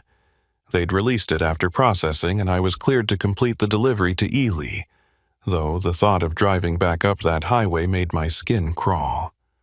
I climbed into the cab, started the engine, and sat there for a long moment, staring at the road ahead. Ingrid Soderquist appeared at my window, tapping gently on the glass. I rolled it down, and she handed me a piece of paper. "My number," she said. "If you need anything, if you remember something else, or if you just need to talk to someone who understands." I took the paper, tucking it into my shirt pocket. "Thank you." She stepped back, and I put the truck in gear, easing out of the lot and back onto the highway. The drive to Ely was uneventful, the roads finally clear, the sun bright against the snow. I dropped the load without incident, collected my signature, and turned back south. But as I drove, I couldn't shake the feeling that I was being watched, that somewhere out there, Ephraim Lindholm was tracking my movements, waiting for the right moment. Every truck stop felt like a potential ambush, every rest area a trap. I made it back to Duluth by evening, dropped the trailer at the yard, and filed my report with the dispatch. They were sympathetic, told me to take a few days off, recover from the trauma, but I knew I wouldn't. Sitting still meant thinking, and thinking meant remembering the locked door, the hiss of propane, the crack of gunfire. I needed to keep moving, needed the rhythm of the road to drown out the memories. That night, I parked at a busy truck stop, nose out, engine idling. I kept the curtains open, watching the lot, waiting for a dark pickup or a familiar face to emerge from the shadows. Sleep came in fits, and when it did, I dreamed of ice and fire, of locked doors and men who disappeared into storms. And I knew, with the certainty that settled into my bones, that this wasn't over. Not really. Men like Ephraim didn't just vanish. They regrouped, they planned, and they came back. The first week after the incident, I convinced myself I was being paranoid. Every dark pickup in my mirrors was just another vehicle on the highway. Every stranger at a fuel stop was just a driver getting coffee. Every time my phone rang with an unknown number, it was just a wrong number or a telemarketer. I took loads that kept me moving, short hauls that didn't require overnight stops, routes that stayed on major interstates where there were witnesses and cameras. I told myself it was temporary, that once the authorities made arrests, once Ephraim and his crew were locked up, I could go back to normal. But normal felt like something from another lifetime.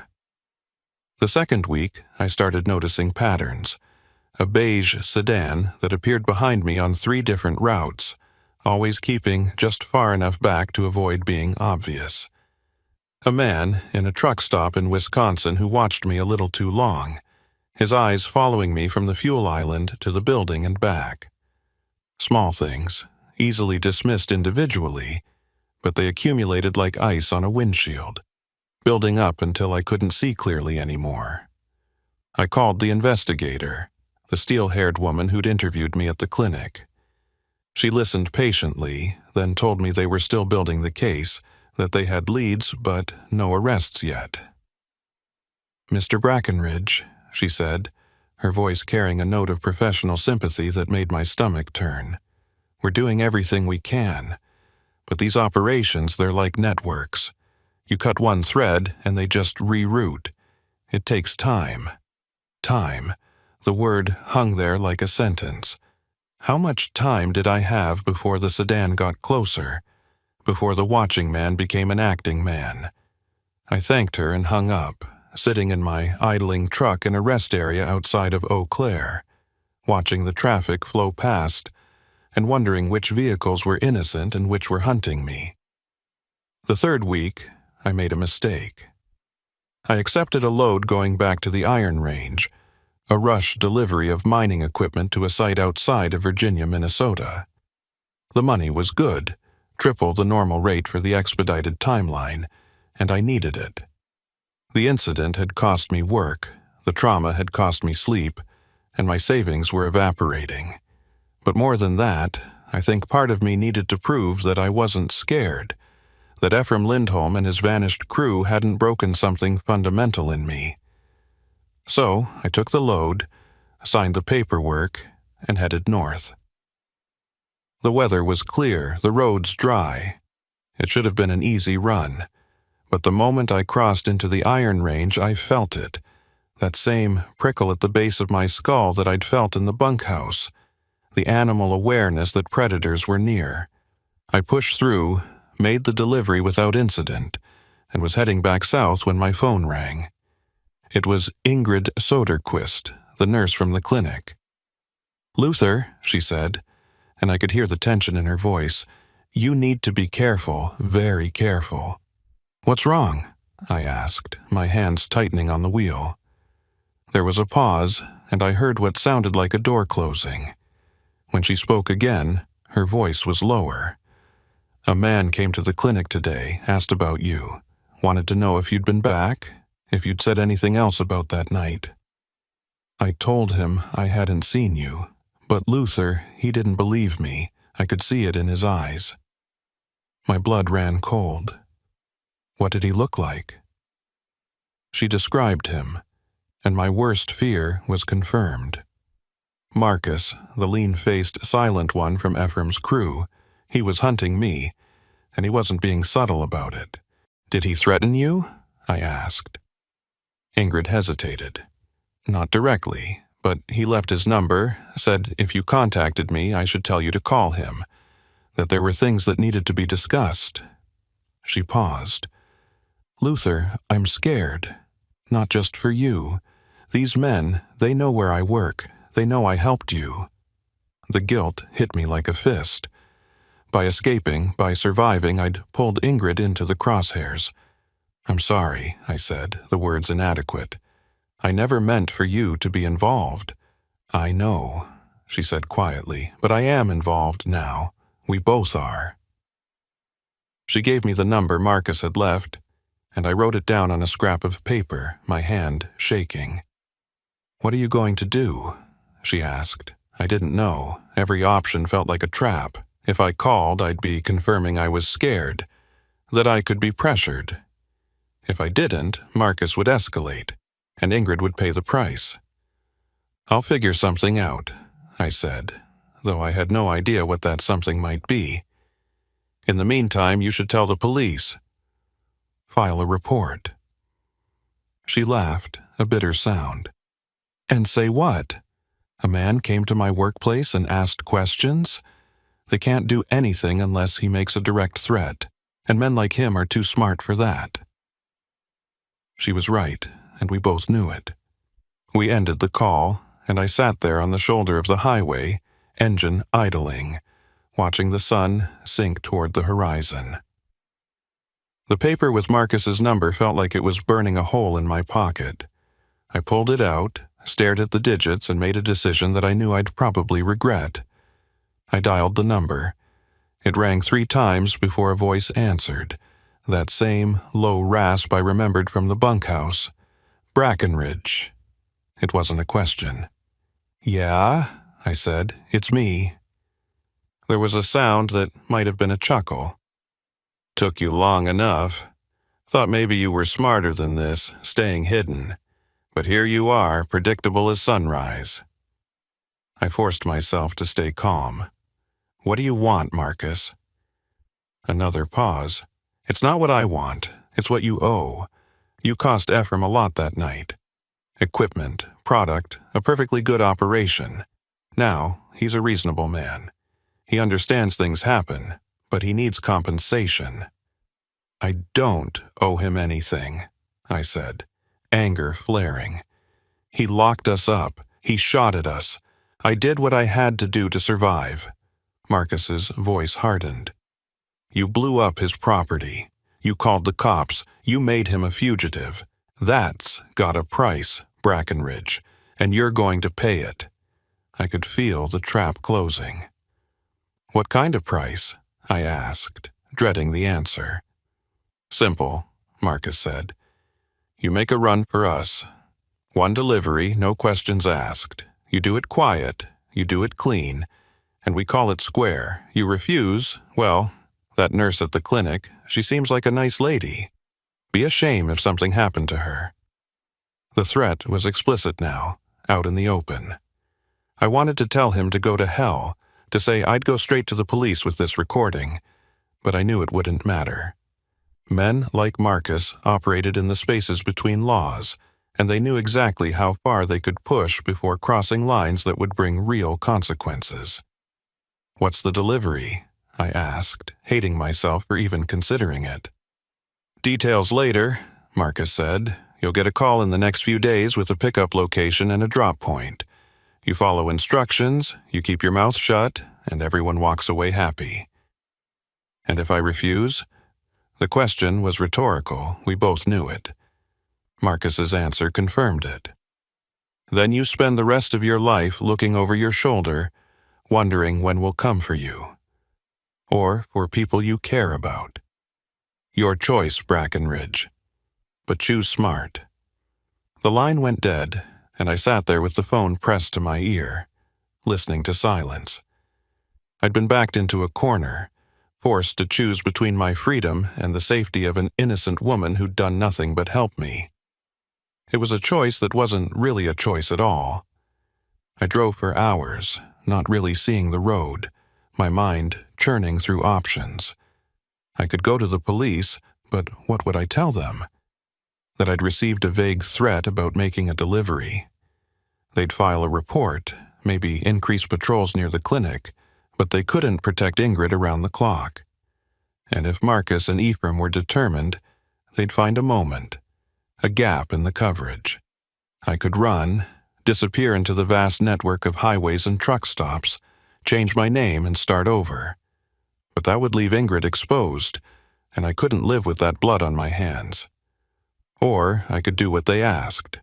Make the delivery, whatever it was, and hope they kept their word. It was the option that made my skin crawl, that felt like betraying everything I believed in. But it was also the option that might keep everyone alive. I pulled into a truck stop outside of Minneapolis and sat in the lot, watching the sun set and the lights come on. Other drivers moved around me, going about their routines, oblivious to the war being waged in my head. I envied them their ignorance, their simple problems of traffic and deadlines. My phone rang again, 3 days later. I was hauling a load of auto parts to Fargo, trying to keep my mind occupied with the mechanics of driving. The number was different, but I knew who it would be before I answered. Brackenridge, I said, not bothering with pleasantries. A new voice, not Marcus this time, but one I recognized, Ephraim Lindholm. Luther, he said, his tone almost friendly.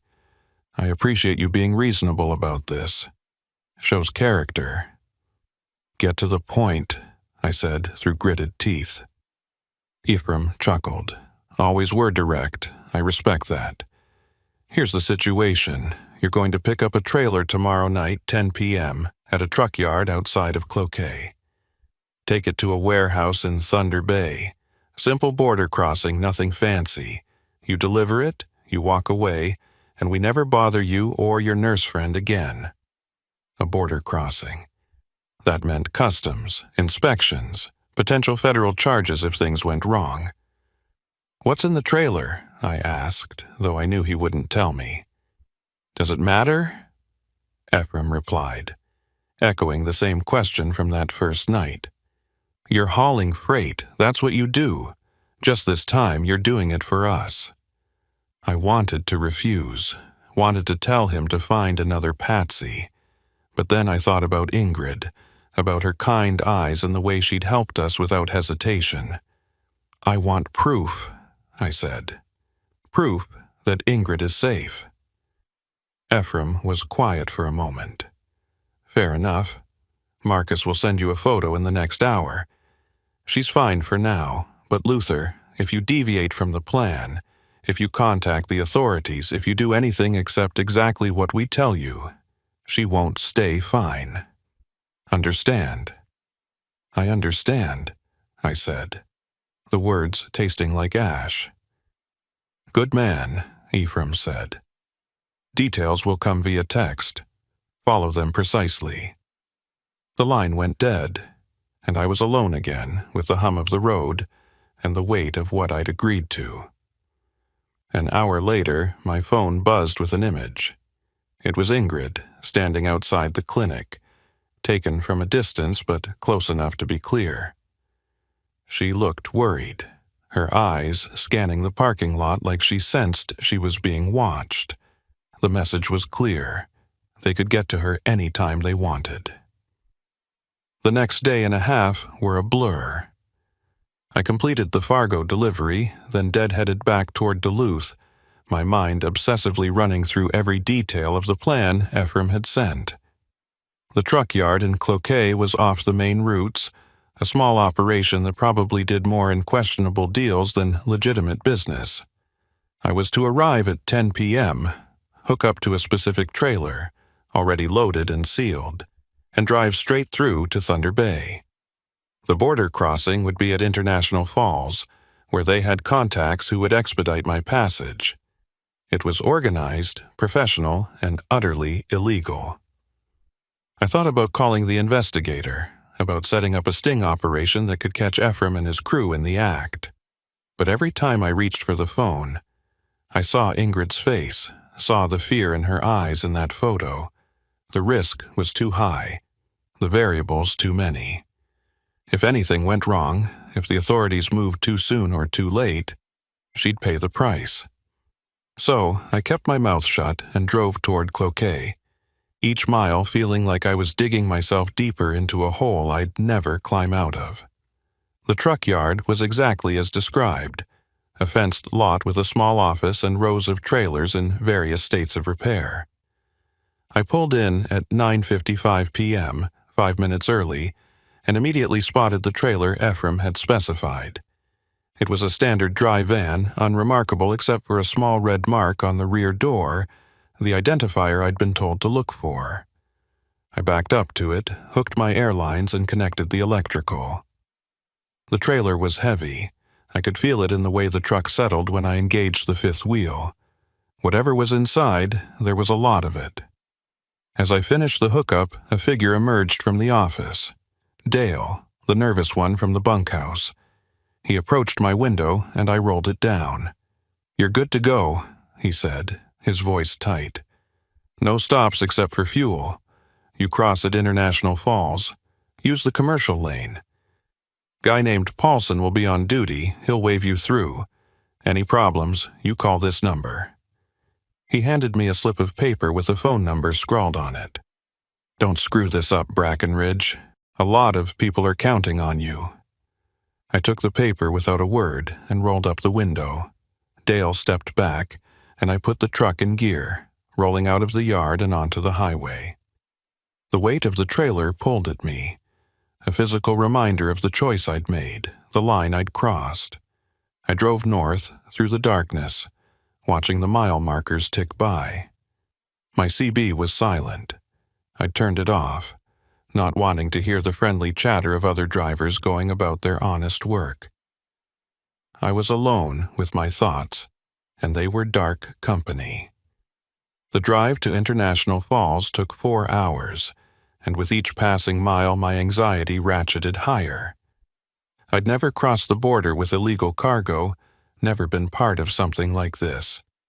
The weight of it pressed down on me, heavier than any load I'd ever hauled. When I finally reached the crossing, just before 3 a.m., my hands were slick with sweat despite the cold. I pulled into the commercial lane, as instructed, and waited for the customs officer to approach. The officer was young, maybe 30, with a nameplate that read Paulson, Ephraim's contact. He glanced at my paperwork, a manifest that I knew was falsified, listing the cargo as industrial equipment. He barely looked at it before handing it back. "Pop the trailer," he said, his voice casual. I did, hearing the mechanism release. He walked around to the back, and I watched in the mirror, holding my breath. He opened the doors, shined his flashlight inside for maybe 5 seconds, then closed them again. He returned to my window. "You're clear. Drive safe." That was it. No inspection, no questions, no secondary screening. I'd just crossed an international border with unknown illegal cargo, and it had been easier than getting through a way station. I pulled forward, back into the flow of traffic, and continued toward Thunder Bay. The warehouse was on the industrial outskirts, another anonymous building in a district full of them. I backed up to the dock at 4:30 a.m., and before I could even set the brakes, people were swarming the trailer, unhitching it with practiced efficiency. A man I didn't recognize approached my window, handed me an envelope, and said, "We're square. You can go." I took the envelope, feeling its weight. Probably cash as a final payment, or maybe just a way to further implicate me. I didn't open it. I just put the truck in gear and drove away, leaving the trailer and whatever it contained behind. I crossed back into the United States at dawn, this time through a different crossing where I knew the inspection would be thorough. My empty trailer was searched, my paperwork scrutinized, and I was delayed for 2 hours. But I was clean, and eventually they waved me through. I drove straight to Duluth, my mind numb, my body running on autopilot. I'd done it. I'd completed Ephraim's delivery, transported illegal cargo across international lines, and become exactly the kind of criminal I'd always despised. But Ingrid was safe, or so I told myself. I called her as soon as I had signal, and she answered on the second ring. "Luther?" Her voice was shaky. "Are you okay?" I wanted to tell her everything, to confess what I'd done and why, but I couldn't. "I'm fine," I said. "Has anyone bothered you? Any more visits?" "No," she said. "It's been quiet. Luther, what's going on?" I closed my eyes, fighting the urge to break down. "It's over," I lied. "They're leaving us alone. It's over." We talked for a few more minutes, her relief palpable even through the phone. When we hung up, I sat in my truck in a rest area and finally opened the envelope. $10,000 in cash, and a note in Ephraim's handwriting. "Pleasure doing business. Don't make us come back." I burned the note in a trash can and stashed the cash in my sleeper. Blood money, that's what it was. Payment for my soul. I tried to go back to work, to resume the rhythm of the road, but nothing felt the same. Every load felt suspicious. Every instruction from dispatch like it might be another trap. I started refusing runs to the Iron Range, to the border, to anywhere that might bring me back into Ephraim's orbit. My dispatcher noticed, started asking questions I couldn't answer. Weeks passed, then months. I heard through the grapevine that there'd been arrests. Some of Ephraim's network rolled up in a joint task force operation. But the man himself remained a ghost, along with Marcus and Dale. The investigator called once to tell me they'd recovered some of the stolen equipment, that they were building cases against the lower-level operators. But the ones who mattered, the ones who threatened me and Ingrid, they were still out there. I thought about quitting, about walking away from trucking entirely. But it was all I knew, and starting over at my age with my skill set felt impossible. So I kept driving, kept watching my mirrors, kept waiting for the other shoe to drop, because deep down I knew that Ephraim's note was a lie. It wasn't over. Men like him don't just walk away.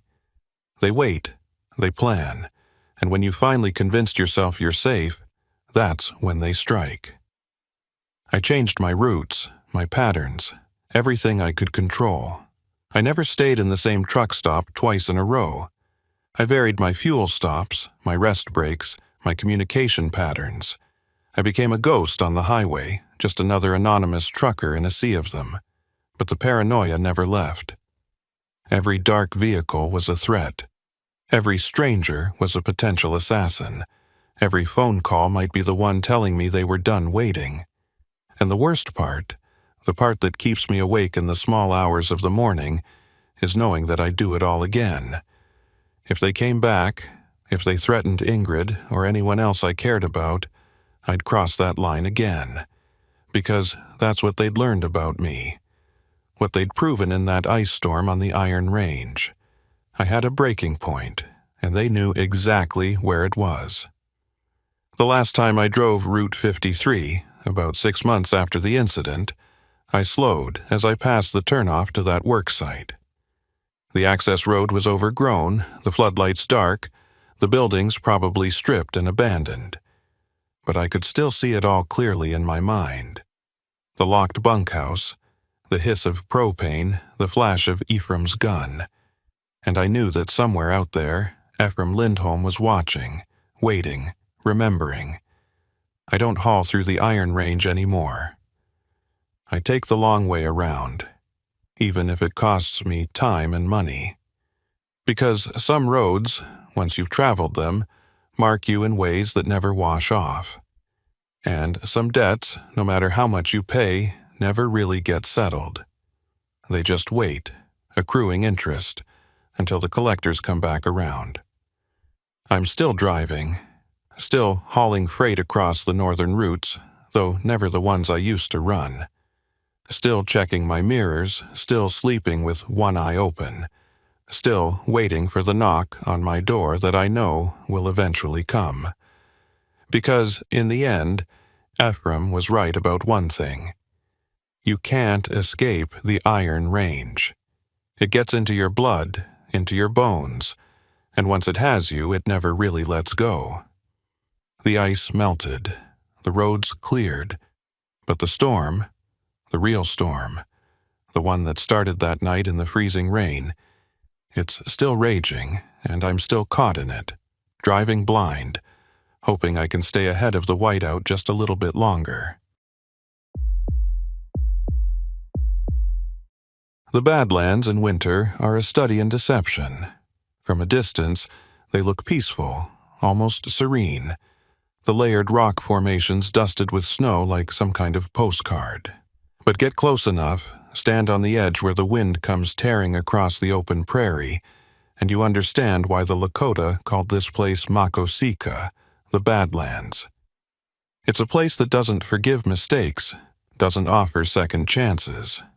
And on the night of January 14th, 2020, when the blizzard warning started scrolling across my weather app like apocalyptic scripture, I should have known better than to push through. Should have found a hotel in Rapid City and waited it out. But hindsight's a luxury you only get after you've survived. My name is Hobart McKeever, though most folks just call me Hob. I've been running freight for 26 years, started when I was 21 and never looked back. The road's been good to me, mostly. Paid for a house I barely see, put 2 kids through college, and given me enough stories to fill a book I'll never write. I specialize in the northern routes, the ones that cross the Dakotas and Montana, the stretches where you can drive for hours without seeing anything but sky and grass and the occasional pronghorn watching you pass. It's lonely work, but I prefer it that way. Less traffic means fewer idiots trying to kill you with their driving.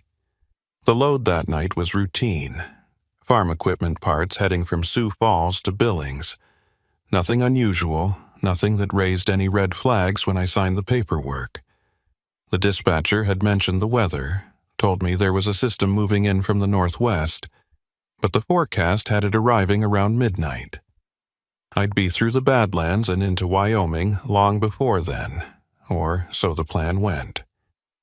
I loaded up around 2 p.m., did my inspection with the kind of thoroughness that comes from 2 decades of experience, and rolled out by 3.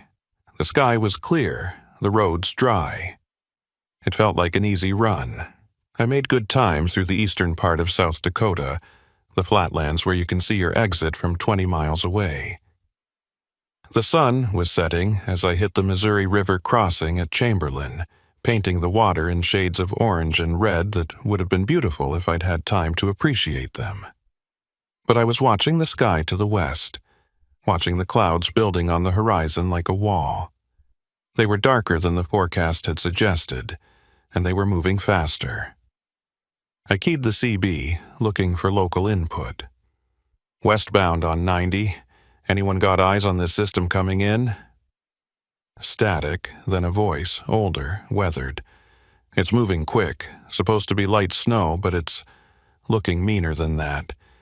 You might want to find a place to park.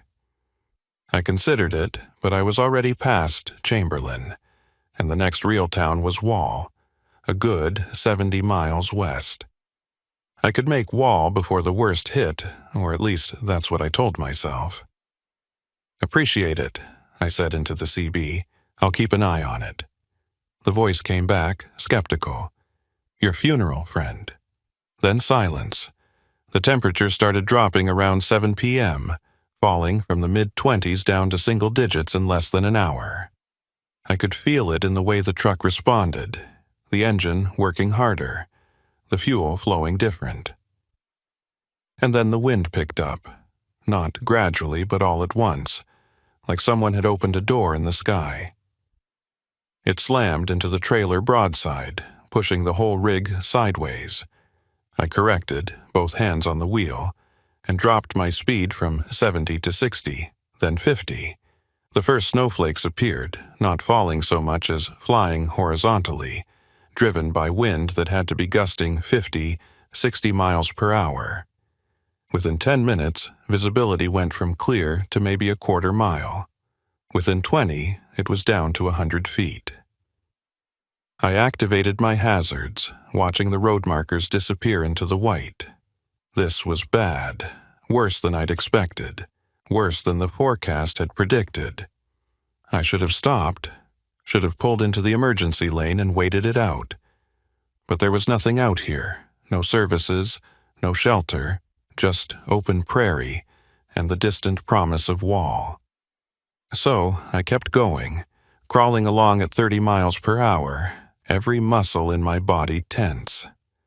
That's when I saw the reflectors. Not the normal road markers, but emergency triangles, the kind you put out when you're broken down. They were spaced along the shoulder, faint orange glows in the swirling snow. I slowed even further, air brakes hissing and swept my headlights across the scene. A truck, a big rig like mine, was pulled halfway onto the shoulder, its hazard lights barely visible through the accumulation on the lens. The trailer was jackknifed slightly, not a full disaster, but enough to block part of the right lane. I stopped about 50 yards back and set my own flashers, then grabbed my heavy coat and flashlight. The wind hit me the moment I opened the door, a physical force that nearly knocked me off the step. I caught myself on the grab handle and climbed down, boots immediately slipping on the ice underneath the snow. The cold was vicious, the kind that finds every gap in your clothing and exploits it. I made my way toward the truck using my flashlight to cut through the white. The truck was a Freightliner, older model, maybe 15 years old, but well-maintained from what I could see. The driver's door was closed, windows dark. I approached from the side and knocked on the door, hard enough to be heard over the wind. "Hey, you all right in there?" No response. I tried the handle and found it locked. I moved to the passenger side, same result. The truck was sealed up tight, but there were no signs of life inside. No condensation on the windows, no glow from a dome light or phone screen. It was like a ghost ship. I circled around to the back of the trailer, fighting the wind with every step. The doors were closed but not sealed, the padlock hanging open on its hasp. That was wrong. You don't leave a loaded trailer unsecured, not out here where anyone could come along. I pulled the doors open, my flashlight beam cutting into the darkness inside. Empty. The trailer was completely empty. No cargo, no straps, nothing. Just bare metal walls and a floor marked with the tracks of a pallet jack. A trailer doesn't just empty itself in the middle of a blizzard on I-90. Someone had offloaded this cargo, or it had never been loaded in the first place. I closed the doors and moved back toward the cab, my mind working through possibilities. Hijacking seemed unlikely, out here in the middle of nowhere. Mechanical failure wouldn't explain the empty trailer. And where was the driver? The truck's engine was cold. I'd touched the hood, which meant it had been here for hours, maybe since before the storm hit. I climbed up onto the step and peered through the driver's side window, using my flashlight to illuminate the interior. The cab was clean, almost obsessively so. No trash, no coffee cups, no personal items scattered on the dash. The logbook was missing from its usual spot, and the CB radio had been removed, leaving just empty wires. This wasn't a breakdown. This was a scene, carefully staged, deliberately abandoned. I dropped back down and returned to my truck, my mind racing. This needed to be reported, but my phone had no signal, and the CB radio's range was limited in weather like this. I could try to raise someone, but the odds of getting through were slim. The smart move was to keep driving, put distance between me and whatever this was, and report it when I reached wall. But something about the whole setup bothered me, nagged at the edge of my awareness like a splinter I couldn't quite reach. I climbed back into my cab and sat there, engine idling, watching the abandoned truck through the swirling snow. That's when I noticed it. A faint glow coming from underneath the trailer. Not headlights, not emergency lights, but something else. A yellowish glow that pulsed slightly, like it was being powered by a generator or battery. I grabbed my flashlight again and stepped back out into the storm, this time heading straight for that glow. Underneath the trailer, tucked up against the axles where you wouldn't see it unless you were looking, was a battery-powered work light. It was positioned to illuminate something mounted to the trailer's undercarriage. I got down on my knees, ignoring the snow soaking through my jeans, and aimed my flashlight at the object. It was a metal box, about the size of a briefcase, secured with industrial zip ties. There were no markings on it, no labels, just smooth black metal with a small LED on one corner blinking red. Every instinct I had screamed at me to get away from that truck, to get back in my cab and drive until this whole scene was miles behind me. But I couldn't stop staring at that blinking LED, couldn't stop my mind from cataloging all the ways this was wrong. The empty trailer, the missing logbook and radio, the carefully positioned light, the unmarked box. This wasn't random, this was deliberate. And whatever was in that box, someone had gone to a lot of trouble to hide it here. I was reaching for my knife, thinking I'd cut the zip ties and take the box with me, when I heard it.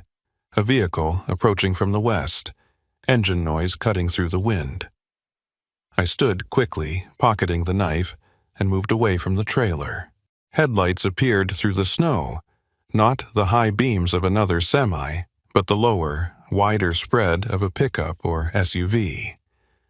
The vehicle slowed as it approached, and I could make out a light bar on the roof. DOT or Highway Patrol, maybe. Help, or at least someone official I could report this to. The vehicle stopped about 20 feet from the abandoned truck, and a figure climbed out. He was tall, wearing a heavy coat with reflective striping and a DOT logo on the sleeve. He had a flashlight in one hand and moved with the careful, measured steps of someone who'd worked in conditions like this before. He spotted me and changed direction, approaching with his light raised but not aimed directly at me. "You the one who called this in?" he shouted over the wind. I shook my head. Didn't call anything, no signal, just stopped to check on it. He nodded, sweeping his light over the abandoned truck. "How long's it been here?" I shrugged. "Engine's cold, hours at least." He moved past me toward the truck, and I got a better look at him. older, maybe late 50s, with a weathered face and the kind of eyes that had seen too many accidents, too many bad outcomes. "You check inside?" he asked. "Locked up tight," I said. "No one inside that I could see. Trailer's empty." He glanced at me, something flickering in his expression. "You check the trailer?" There was an edge to the question, a weight that made me hesitate. "Yeah," I said carefully. "Doors were open, no cargo." He grunted and moved to examine the doors himself, pulling them wide and shining his light inside. He spent longer looking than I had, his beam tracking across the floor, the walls, the ceiling. When he turned back to me, his expression was neutral, professional. "I'm Eldred Haugen, DOT snowplow operator. Got a call about a possible stranded vehicle out here." I introduced myself, and we shook hands, his grip strong despite the cold. "You see anybody else around? Any other vehicles?" I shook my head. "Just the truck and then you." Eldred looked out into the storm, his jaw working like he was chewing on something unpleasant. "Storm's getting worse," he said finally. "You should get moving. Wall's about 40 miles west. Roads are still passable, but that won't last." I nodded, ready to take the advice. But then I thought about the box under the trailer, about that blinking red LED. "What about the truck? You gonna call it in, get a wrecker out here?" Eldred turned back to the abandoned rig, his expression unreadable.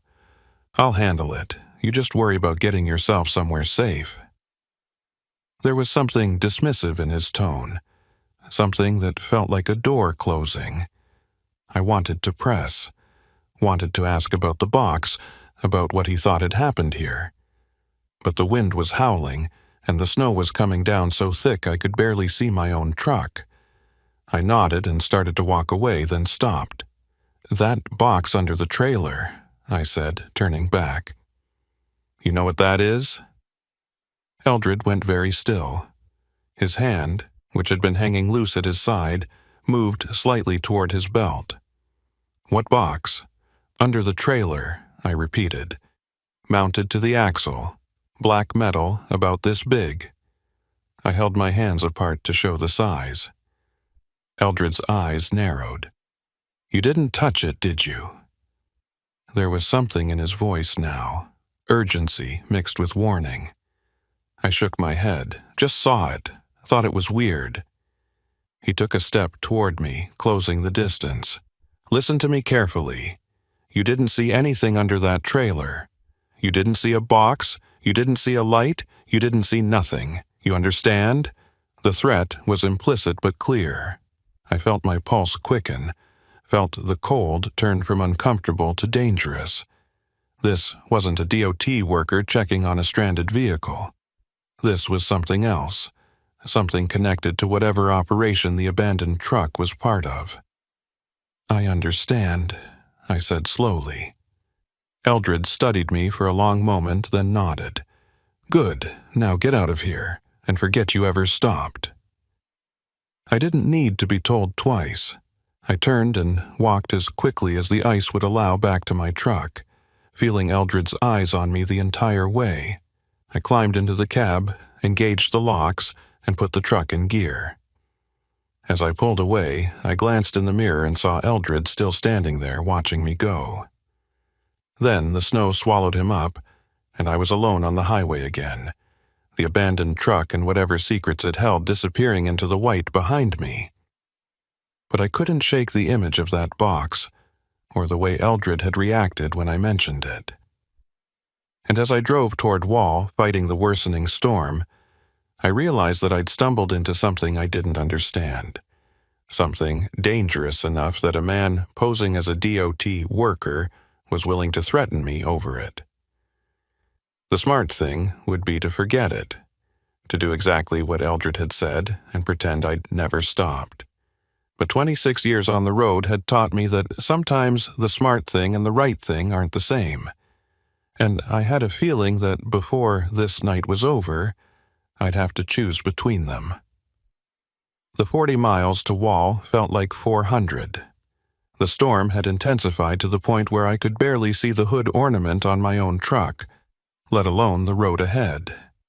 I was navigating by feel more than sight, using the subtle vibration of the rumble strips to tell me when I was drifting too far right, the absence of any resistance when I started crossing the center line. My speed had dropped to 15 miles per hour, maybe 20 on the straightaways where I could risk it. The whole time, my mind kept circling back to that abandoned truck, to the box underneath, to the way Eldred Haugen's hand had moved toward his belt when I'd mentioned it. A man doesn't threaten you over nothing, and a dot worker doesn't just happen to show up at an abandoned vehicle in the middle of a blizzard unless he's expecting to find it there. The whole scene had been staged. I was certain of that now. The question was why? What was in that box that was worth all the setup, all the risk? And more importantly, how many people were involved in whatever this operation was? I tried the CB again, hoping to raise someone, anyone who might have information. Westbound on 90. Anyone got ears on? Looking for information about that abandoned rig east of Wall. Static. I adjusted the squelch and tried again. This is westbound. Mile marker 138. Looking for any traffic information. More static. Then a burst of interference that sounded almost like words but dissolved before I could make sense of it. The storm was playing hell with the signal, or someone was jamming it. Out here, either was possible. My phone buzzed, and I glanced at it, surprised to see a single bar of signal. A text message from an unknown number. Keep driving. Don't stop in Wall. Continue to Rapid City. I stared at the screen, my blood running cold. Someone knew where I was, knew what I'd seen, and was tracking me. I set the phone down and checked my mirrors looking for headlights for any sign I was being followed. But the storm made it impossible to see more than a few feet behind me. I could have had a convoy back there, and I wouldn't have known until they were right on top of me. Wall appeared out of the white like a mirage, a handful of lights that marked the truck stop and the few businesses that served highway traffic. I'd been planning to stop, to get inside where it was warm, maybe grab some coffee and wait out the worst of the storm. But that text message changed everything. If I stopped, whoever was watching would know I hadn't followed their instructions. And given Eldred's reaction back at the abandoned truck, I had no illusions about what that might mean. But I also couldn't keep driving blind into a blizzard. The smart play was to pull off, find a public place with witnesses and security cameras, and figure out my next move. I signaled for the exit, my turn barely registering in the accumulating snow, and eased down the ramp. The truck stop was ahead, its sign glowing warm and inviting through the storm. I pulled into the lot and found a spot near the building, backing in so I had a clear view of the entrance and the fuel islands. The moment I set the brakes, my phone rang. Not a text this time, a call. The number was different from the text, but still unknown. I let it ring twice, 3 times, debating whether to answer. On the 4th ring, I picked up. Yeah, a voice, female, professional, with an accent I couldn't quite place. Mr. McKeever, you were told not to stop in Wall. So they knew my name. That narrowed down who was tracking me, or at least confirmed they had access to information they shouldn't have. Storm's too bad, I said, trying to keep my voice level. I'm not driving blind into the Badlands. There was a pause, and I could hear what sounded like keyboard clicks in the background. Your safety is noted. However, your presence in Wall complicates things. There are people looking for you, Mr. McKeever. People who don't appreciate curiosity. I gripped the phone tighter. What people? What's this about? Another pause. The less you know, the better. Trust me on that. Now, you have 2 choices. You can continue to Rapid City as instructed, or you can stay in Wall and deal with the consequences. What consequences? I asked, but the line had already gone dead. I sat there, staring at the phone, my mind racing. This was bigger than I'd thought, more organized. They had my number, my name, probably my route and my load information. They'd been tracking me since I stopped at the abandoned truck, maybe even before. And now they were giving me an ultimatum: cooperate or face consequences I could only imagine. I climbed down from the cab and hurried into the truck stop, the wind trying to rip the door from my hands. Inside, the warmth hit me like a physical force, and I stood there for a moment, letting my body adjust. The place was maybe half full, drivers scattered among the tables and booths, nursing coffee and waiting for the storm to break. A few glanced up as I entered, but most were too absorbed in their own concerns to pay me any attention. I grabbed coffee from the self-serve station and found a booth near the back where I could watch both the entrance and the parking lot through the windows. My hands were shaking as I pulled out my phone again, this time to do what I should have done from the start: call the police. I dialed 911 and the call connected after 3 rings. 911, what's your emergency? The dispatcher's voice was calm, trained. I'm a trucker on I-90 near Wall. I found an abandoned vehicle about 40 miles east, and there's something suspicious going on. There was a box hidden under the trailer, and a man claiming to be DOT threatened me when I mentioned it. There was a pause, longer than I expected. Can you describe the vehicle and the location? I gave her the details, the mile marker, the description of the freightliner, everything I could remember. Another pause. And you said someone threatened you. I described Eldred, his DOT coat, his vehicle, the way he'd reacted to my mention of the box. The dispatcher was quiet for a moment, then said, "Sir, I'm going to need you to stay where you are. I'm sending a unit to your location. Don't leave the truck stop." "How long?" I asked. "Storm's bad. I don't know how fast they can get here." I could hear her typing. "Officer is about 20 minutes out. Just stay inside, stay visible. Don't approach anyone who asks about the truck." She paused. "Mr. McKeever, this is important. Did you touch the box? Did you move it or open it?" The question sent a chill through me.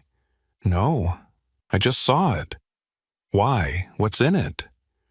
But she'd already moved on, telling me again to stay put, to wait for the officer. The call ended, and I was left with more questions than answers. 20 minutes. I could wait 20 minutes. I sipped my coffee and watched the lot, looking for Eldred's vehicle, for anyone who seemed too interested in the trucks parked outside. The storm was still raging, the snow piling up against the windows, but inside the truck stop, everything felt eerily normal. Just drivers waiting out the weather, complaining about dispatch and road conditions, the usual truck stop atmosphere. But I couldn't shake the feeling that I was being watched, that somewhere in this room someone was reporting my every move. 15 minutes passed. Then my phone buzzed again, another text from a different unknown number. "Police won't help you. Leave now or they'll find you like they found the driver." Like they found the driver. The words hit me like a fist. The abandoned truck hadn't just been staged. There had been a driver, and something had happened to them. Something bad enough that whoever sent this message thought it was a credible threat. I stood, leaving my coffee half-finished, and moved toward the door. Screw waiting for the police. Screw following instructions from voices on the phone. I needed to get out of Wall, needed to put distance between me and whatever network I'd stumbled into. But as I reached for the door, it swung open, and a woman walked in, shaking snow from her coat. She was maybe 40, with sharp features and eyes that swept the room with professional efficiency before landing on me. "Hobart McKeever?" she asked, though it was clear she already knew. I nodded, wary. She pulled out a badge, showing it just long enough for me to see the South Dakota Highway Patrol seal. "I'm Trooper Vickers," Dispatch said you called in a suspicious vehicle. I glanced past her, looking for a patrol car, but the lot was just a wall of white. Where's your vehicle? I asked. She gestured vaguely toward the lot. Parked out front. Storm's making it hard to see much of anything. Why don't we sit down, and you can walk me through what you found? Something felt wrong. Her arrival was too fast. The dispatcher had said 20 minutes, and it had only been 15. And the way she'd introduced herself, showing the badge but not letting me examine it closely, felt rehearsed. I took a step back. Let me see that badge again. Her expression didn't change, but I saw a flicker of something in her eyes. Annoyance, maybe, or calculation. Mr. McKeever, we're wasting time. I need your statement about the abandoned vehicle. Show me the badge, I repeated, my voice firmer.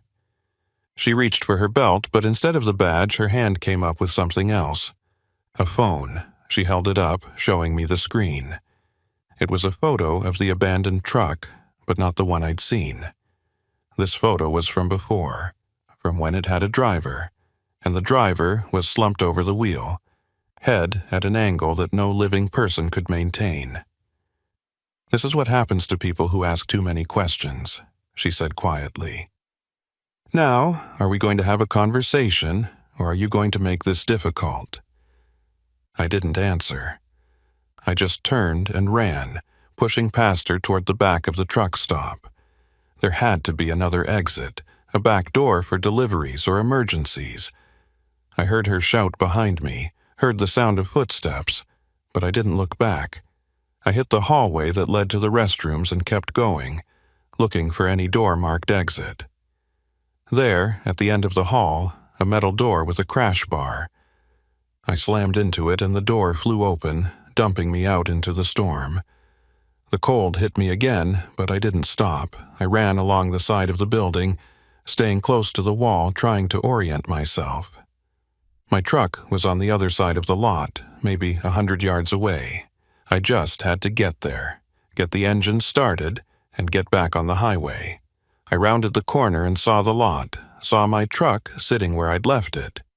And I saw something else, 2 figures standing near it, their shapes barely visible through the snow. I stopped, pressing myself against the wall. One of the figures was tall, wearing a heavy coat. The other was shorter, broader. They were examining my truck, looking in the windows, checking the doors, looking for me. I couldn't get to the truck not without being seen. And even if I could, they were probably smart enough to have disabled it or set up some kind of trap. I was cut off, hunted in the middle of a truck stop parking lot in a blizzard. I turned and moved along the back of the building, looking for options. There were other trucks parked in the lot, dozens of them. If I could get to one that was unlocked, maybe I could hide until the real police arrived. Or maybe I could find a driver willing to help. Someone who'd believe my story and get me out of here. I moved between 2 trailers, using them for cover, and worked my way toward the fuel islands. That's when I heard it. A voice, tinny and distant, coming from one of the trucks, a CB radio. Dispatch, this is Mina. You got any updates on that eastbound situation? A woman's voice, calm and professional. Dispatch. This was a working truck, and the driver was on the radio. I moved to the cab and tapped on the window. A face appeared, older woman with gray hair pulled back in a ponytail. She looked at me, confused, and cracked the window an inch. Help, I said, keeping my voice low. I need help. There are people after me. She studied me for a moment, her expression skeptical. You in some kind of trouble? I nodded. I found something I shouldn't have. They're trying to silence me, please. I just need to get out of here. She looked past me, scanning the lot, then made a decision. Get in the passenger side. Quick. I didn't need to be told twice. I circled around the cab and climbed in, the warmth and relative safety of the enclosed space almost overwhelming. The woman was watching me, her hand near the CB mic. I'm Minna Kittleson, radio dispatcher for a freight company out of Pierre. I park here between shifts. Now, you want to tell me what's really going on?"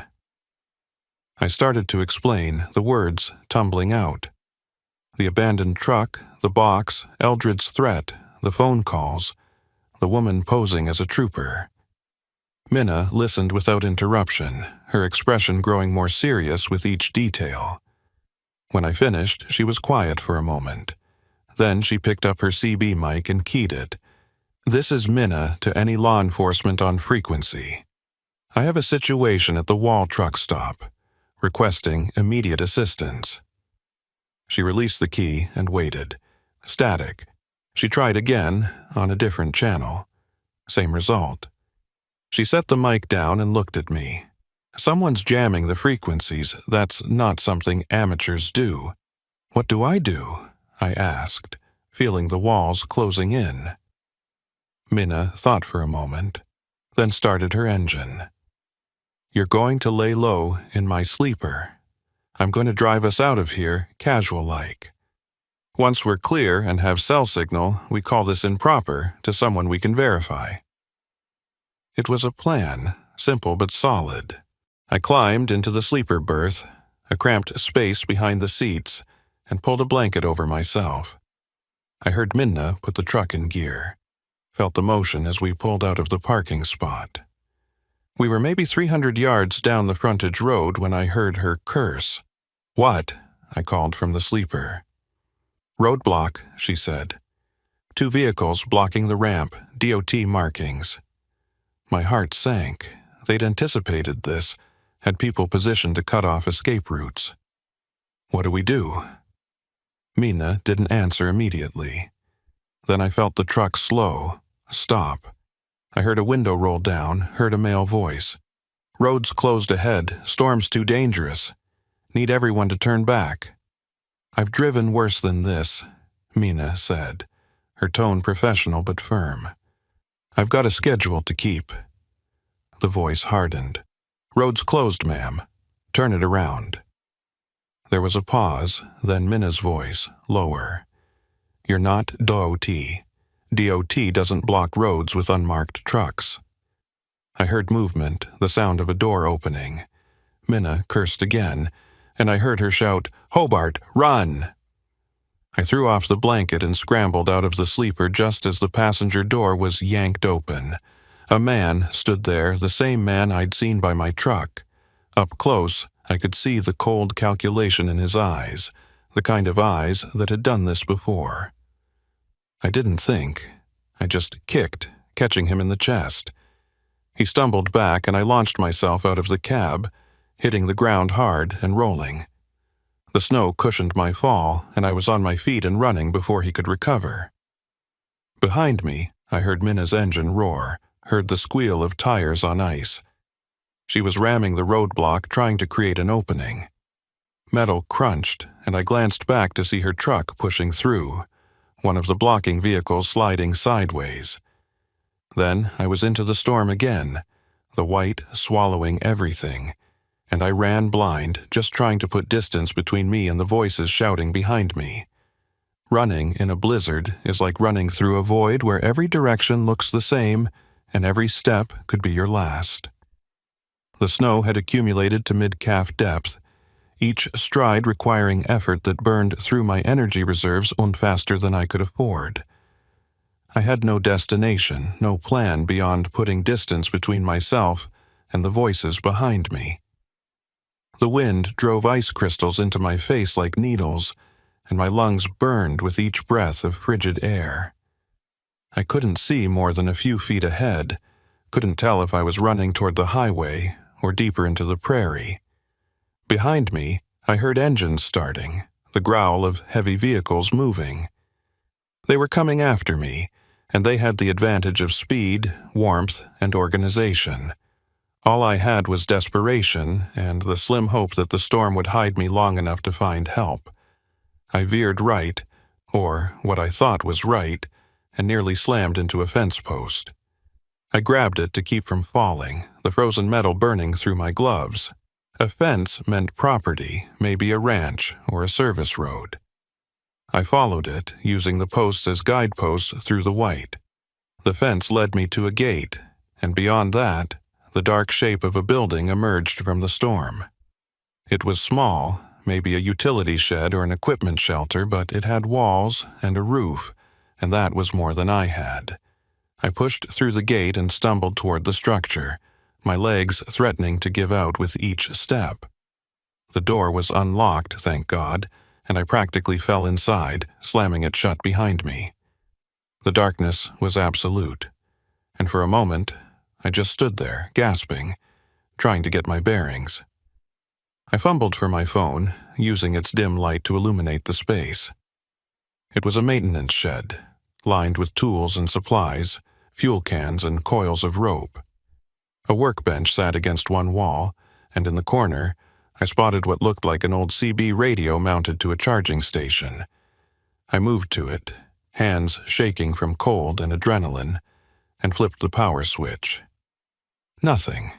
The battery was dead or disconnected.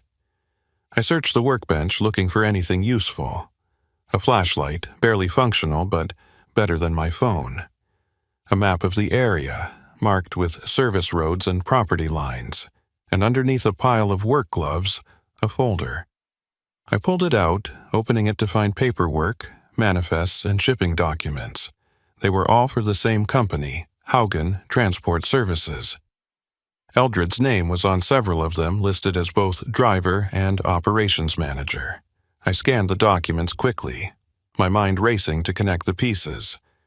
The manifests showed regular shipments along I-90, always during severe weather events, always with the same notation: special handling required, no inspection. The destinations varied, but they were all to remote locations, industrial sites or warehouses far from main roads, and each manifest had a notation in red ink: insurance claim pending.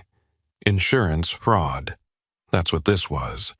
They were staging accidents, abandoning trucks during storms, when investigations would be minimal and evidence would be compromised by weather. The special cargo wasn't cargo at all, or if it was, it had been removed before the trucks were abandoned. Then they'd file insurance claims for lost vehicles and goods, collecting payouts on deliberate losses. The box under the trailer, the blinking LED, it must have been some kind of tracking device or evidence they needed to retrieve before the authorities found the truck. But it was more than just fraud. That photo the fake trooper had shown me, the dead driver, meant they were willing to kill to protect their operation. How many other drivers had stumbled across their staged accidents? How many had been silenced? The thought made my blood run cold. I was a loose end, a witness who'd seen too much, and they wouldn't stop hunting until I was dealt with. I heard engines outside, closer now. They'd followed my tracks or were systematically searching the area. I shoved the folder inside my coat and looked for another way out. There was a back door, partially blocked by equipment, but I could squeeze through. I pushed my way out into the storm and found myself in an open field. No more fences, no more structures, just endless white in every direction. The sound of the engines grew louder, and I saw lights sweeping across the field. I dropped flat in the snow, pressing myself into the drifts, praying the accumulation would hide me. The lights passed over my position once, twice, then moved on. I waited, counting to 60, then slowly raised my head. The vehicles had stopped about 100 yards away, and I could see figures climbing out, flashlights cutting through the darkness. They were organizing a search pattern, spreading out to cover the area. I couldn't stay here. They'd find me eventually. I belly crawled through the snow, moving perpendicular to their search line, trying to put distance between us without being seen. My clothes were soaked through, and I could feel hypothermia starting to set in. My fingers were numb, my thoughts slowing. I needed shelter again, needed warmth, or I wouldn't survive the night regardless of whether they found me. That's when I heard it. cutting through the wind and the shouts of my pursuers. A truck horn, long and low, the universal signal of a big rig. I turned toward the sound and saw headlights on what had to be the highway, maybe 200 yards away. A truck was passing, oblivious to the drama unfolding in the field. It was moving slow, barely crawling through the storm, but it was moving. And where there was one truck, there might be others. I got to my feet and ran, no longer caring about staying hidden. Speed was everything now. I could hear shouts behind me, the search party reacting to my movement, but I didn't look back. I just focused on those headlights, on the promise of the highway and potential help. My legs burned, my lungs screamed, but I kept running, closing the distance one agonizing step at a time. I hit the shoulder of the highway and nearly fell, the sudden transition from field to pavement hidden under the snow. The truck's taillights were ahead, receding into the white. I ran after them, waving my arms, shouting, though I knew the driver couldn't hear me over the storm and the engine noise. The truck was pulling away, and I was losing ground. Desperation gave me one last burst of speed, and I drew close enough to slap my hand against the rear of the trailer. The truck didn't stop. Either the driver didn't feel it, or thought it was just the wind buffeting the trailer. I was about to fall back when I saw it, a ladder on the trailer's rear, the kind used for accessing the roof. Without thinking, I grabbed it and pulled myself up, my frozen fingers barely able to grip the rungs. I climbed until I was on the narrow platform near the trailer's lights, wedged myself into the small space, and held on. The truck continued west, carrying me away from my pursuers, away from the field and the shed and the immediate danger. But I was exposed now, clinging to the back of a moving trailer in sub-zero temperatures and hurricane-force winds. My body was shutting down, the cold seeping into my core despite my efforts to stay conscious. I couldn't feel my hands anymore. Couldn't tell if I was still gripping the ladder or if I was about to fall. The world narrowed to just the effort of holding on, of lasting one more second, one more minute. I don't know how long I clung to that trailer. Time lost meaning, became just a series of moments where I was still alive, still holding on. The storm showed no signs of letting up, and the truck showed no signs of stopping. I tried to move, to improve my position or signal the driver, but my body wouldn't respond. Hypothermia had its hooks in me now, and I could feel myself slipping away. Then the truck slowed. I felt the change in momentum, the gradual deceleration of the engine. Through my blurred vision, I saw lights ahead. A truck stop, bigger than the one in Wall, with rows of rigs and bright fluorescent islands. The truck pulled in, navigating toward the fuel pumps, and I knew this was my chance. As it came to a complete stop, I let go of the ladder and dropped into the snow. I hit hard, my legs collapsing under me, but I was down and I was away from the trailer. I crawled toward the building, every movement requiring concentration and willpower I barely had left. The automatic doors slid open as I reached them, and I fell through into warmth and light. People were shouting. Hands were grabbing me, lifting me. I tried to speak, to warn them, to explain, but my mouth wouldn't form the words. Someone wrapped a blanket around me. Someone else was calling 911. I was surrounded by concerned faces, by truck drivers and staff who'd seen enough accidents to know hypothermia when they saw it. A paramedic arrived, young guy with steady hands and a calm voice. He checked my vitals, started warming me gradually, asked questions I couldn't answer. Through it all, I kept my hand pressed against my coat, feeling the folder still tucked inside. The evidence. The manifests that showed what Eldred and his network were doing. As long as I had those, I had leverage. I had proof. The police came next, real police this time. I checked their badges carefully, called the station to verify their identities before I'd talk. When I was certain they were legitimate, I told them everything. The abandoned truck, Eldred's threat, the fake trooper, the chase, Mina's help, and the roadblock.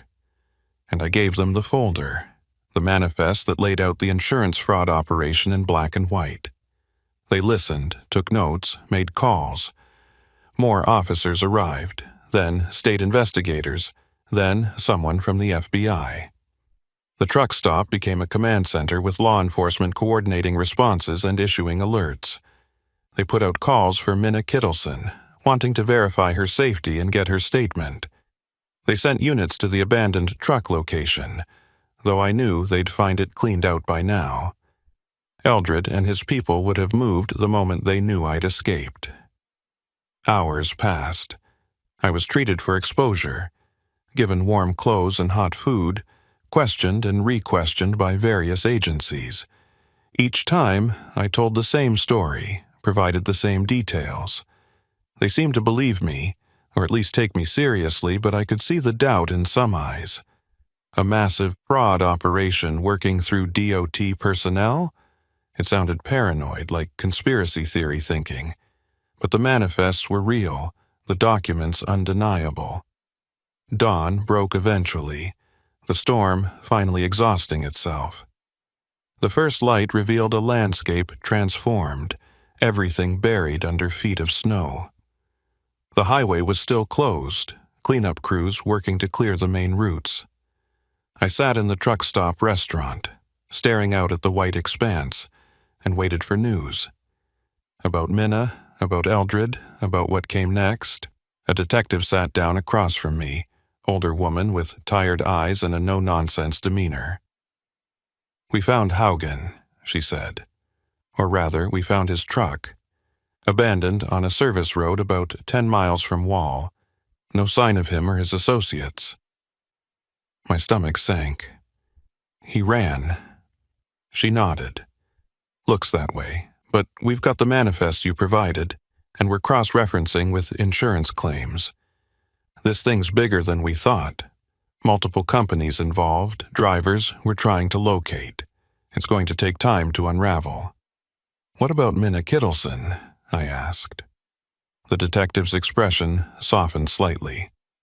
"We found her truck at the wall ramp, rammed into one of the blocking vehicles. She wasn't there, but there were signs of a struggle. We've got units searching, and we've issued alerts to all the hospitals and clinics in the region." A struggle, that meant they'd taken her, retaliated for helping me. The guilt hit me like a physical blow. She'd risked everything to help a stranger, and now she was paying the price. "You have to find her," I said, my voice rough with emotion. "She saved my life. If they hurt her because of me," the detective held up a hand, "we're doing everything we can. But Mr. McKeever, I need you to understand something. These people, they're not going to just disappear. They've lost their operation, but they still have resources, connections. Until we have them in custody, you're at risk. We can offer protection, witness security if needed." I shook my head. "I'm not hiding. I'm a trucker. I've got loads to haul, bills to pay. I can't just vanish into protective custody." She studied me for a long moment. "Then you need to be careful, very careful. Watch your back, vary your routes, trust your instincts. These people have already shown they're willing to kill to protect themselves. Don't give them another chance." I nodded, understanding the weight of what she was saying.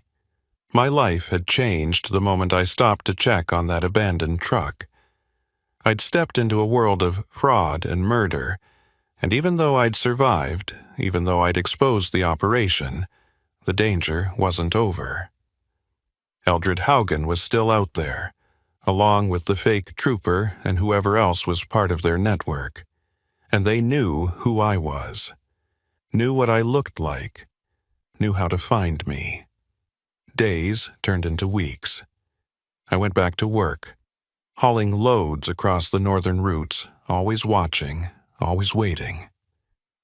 The investigation continued. Arrests were made, lower-level operators who'd been part of the fraud scheme.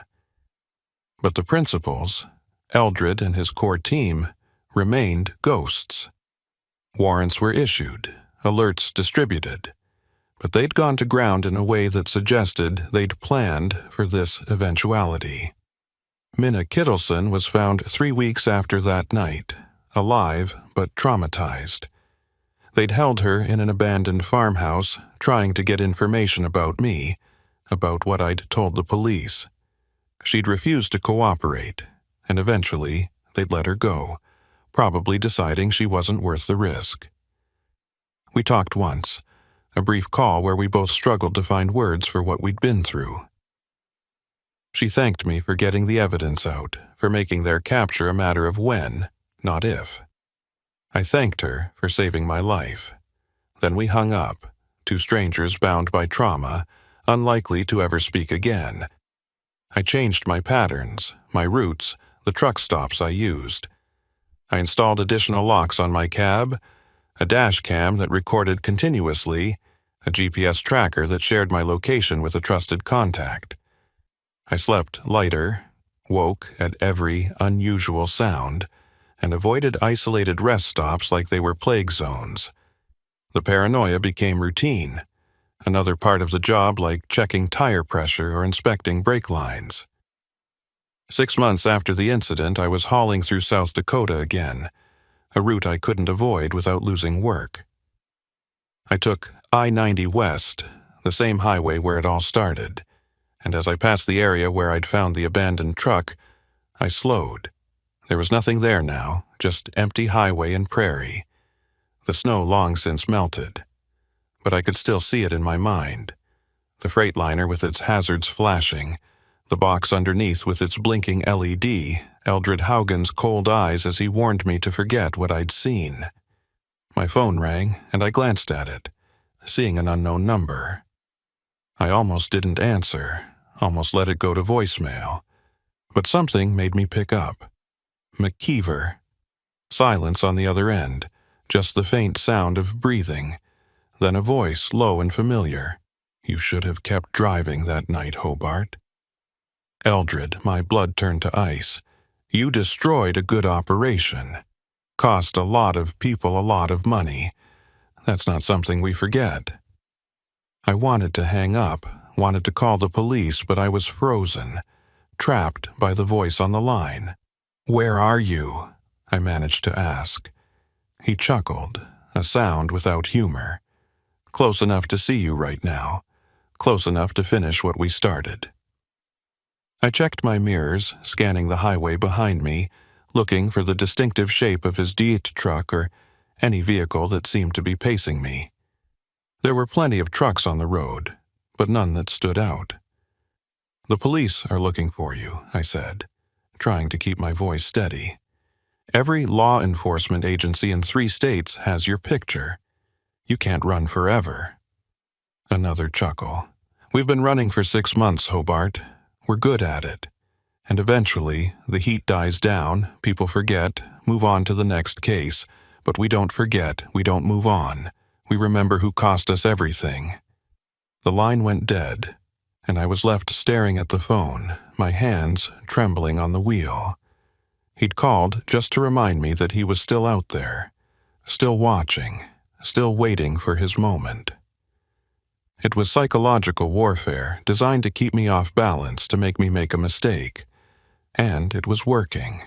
I pulled off at the next exit, found a busy truck stop with cameras and security, and parked where I could see in all directions.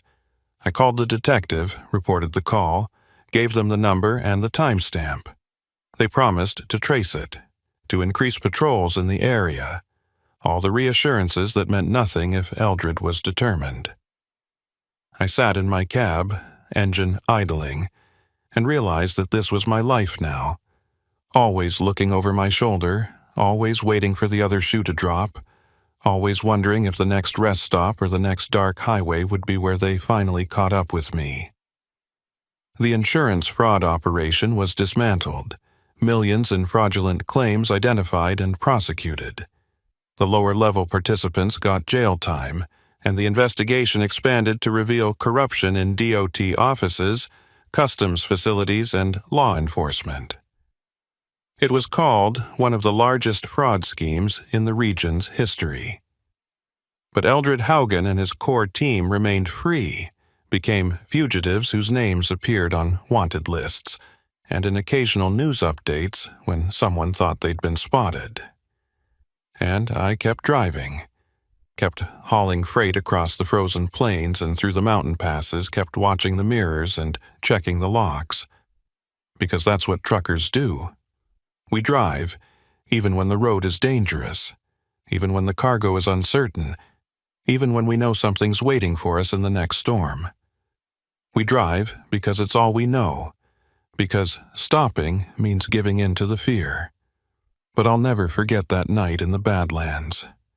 The abandoned truck with its secrets, the box with its blinking LED, the way Eldred's hand moved toward his belt when I asked the wrong question. And I'll never forget the knowledge that somewhere out there, in some forgotten corner of the northern routes, men like Eldred are still running their schemes, still staging their accidents, still silencing the witnesses who get too curious. The storm passed, the roads cleared, the sun came out and melted the evidence. But the danger remained, patient and persistent, waiting for the next blizzard, the next desperate driver who stops to help, the next witness who sees too much. And that's the real horror of it all. Not what happened to me, but what's still happening to others.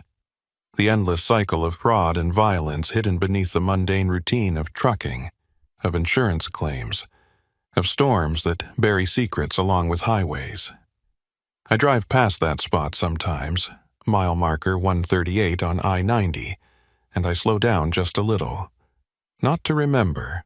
I can't forget even if I wanted to, but to remind myself why I'm still careful, still vigilant. Because somewhere out there, Eldred Haugen is driving too. And one day, on one dark stretch of highway during one bad storm, our paths will cross again. I don't know what will happen when they do. I don't know if the law will have caught up with him by then, or if I'll be the one who has to make the choice between running and standing my ground. All I know is that the blizzard that started that January night never really ended. It just moved, shifted, became part of the landscape of my life. And every time I see snow in the forecast, every time the wind picks up and the visibility drops, I feel it again, that cold certainty that some storms don't just pass through.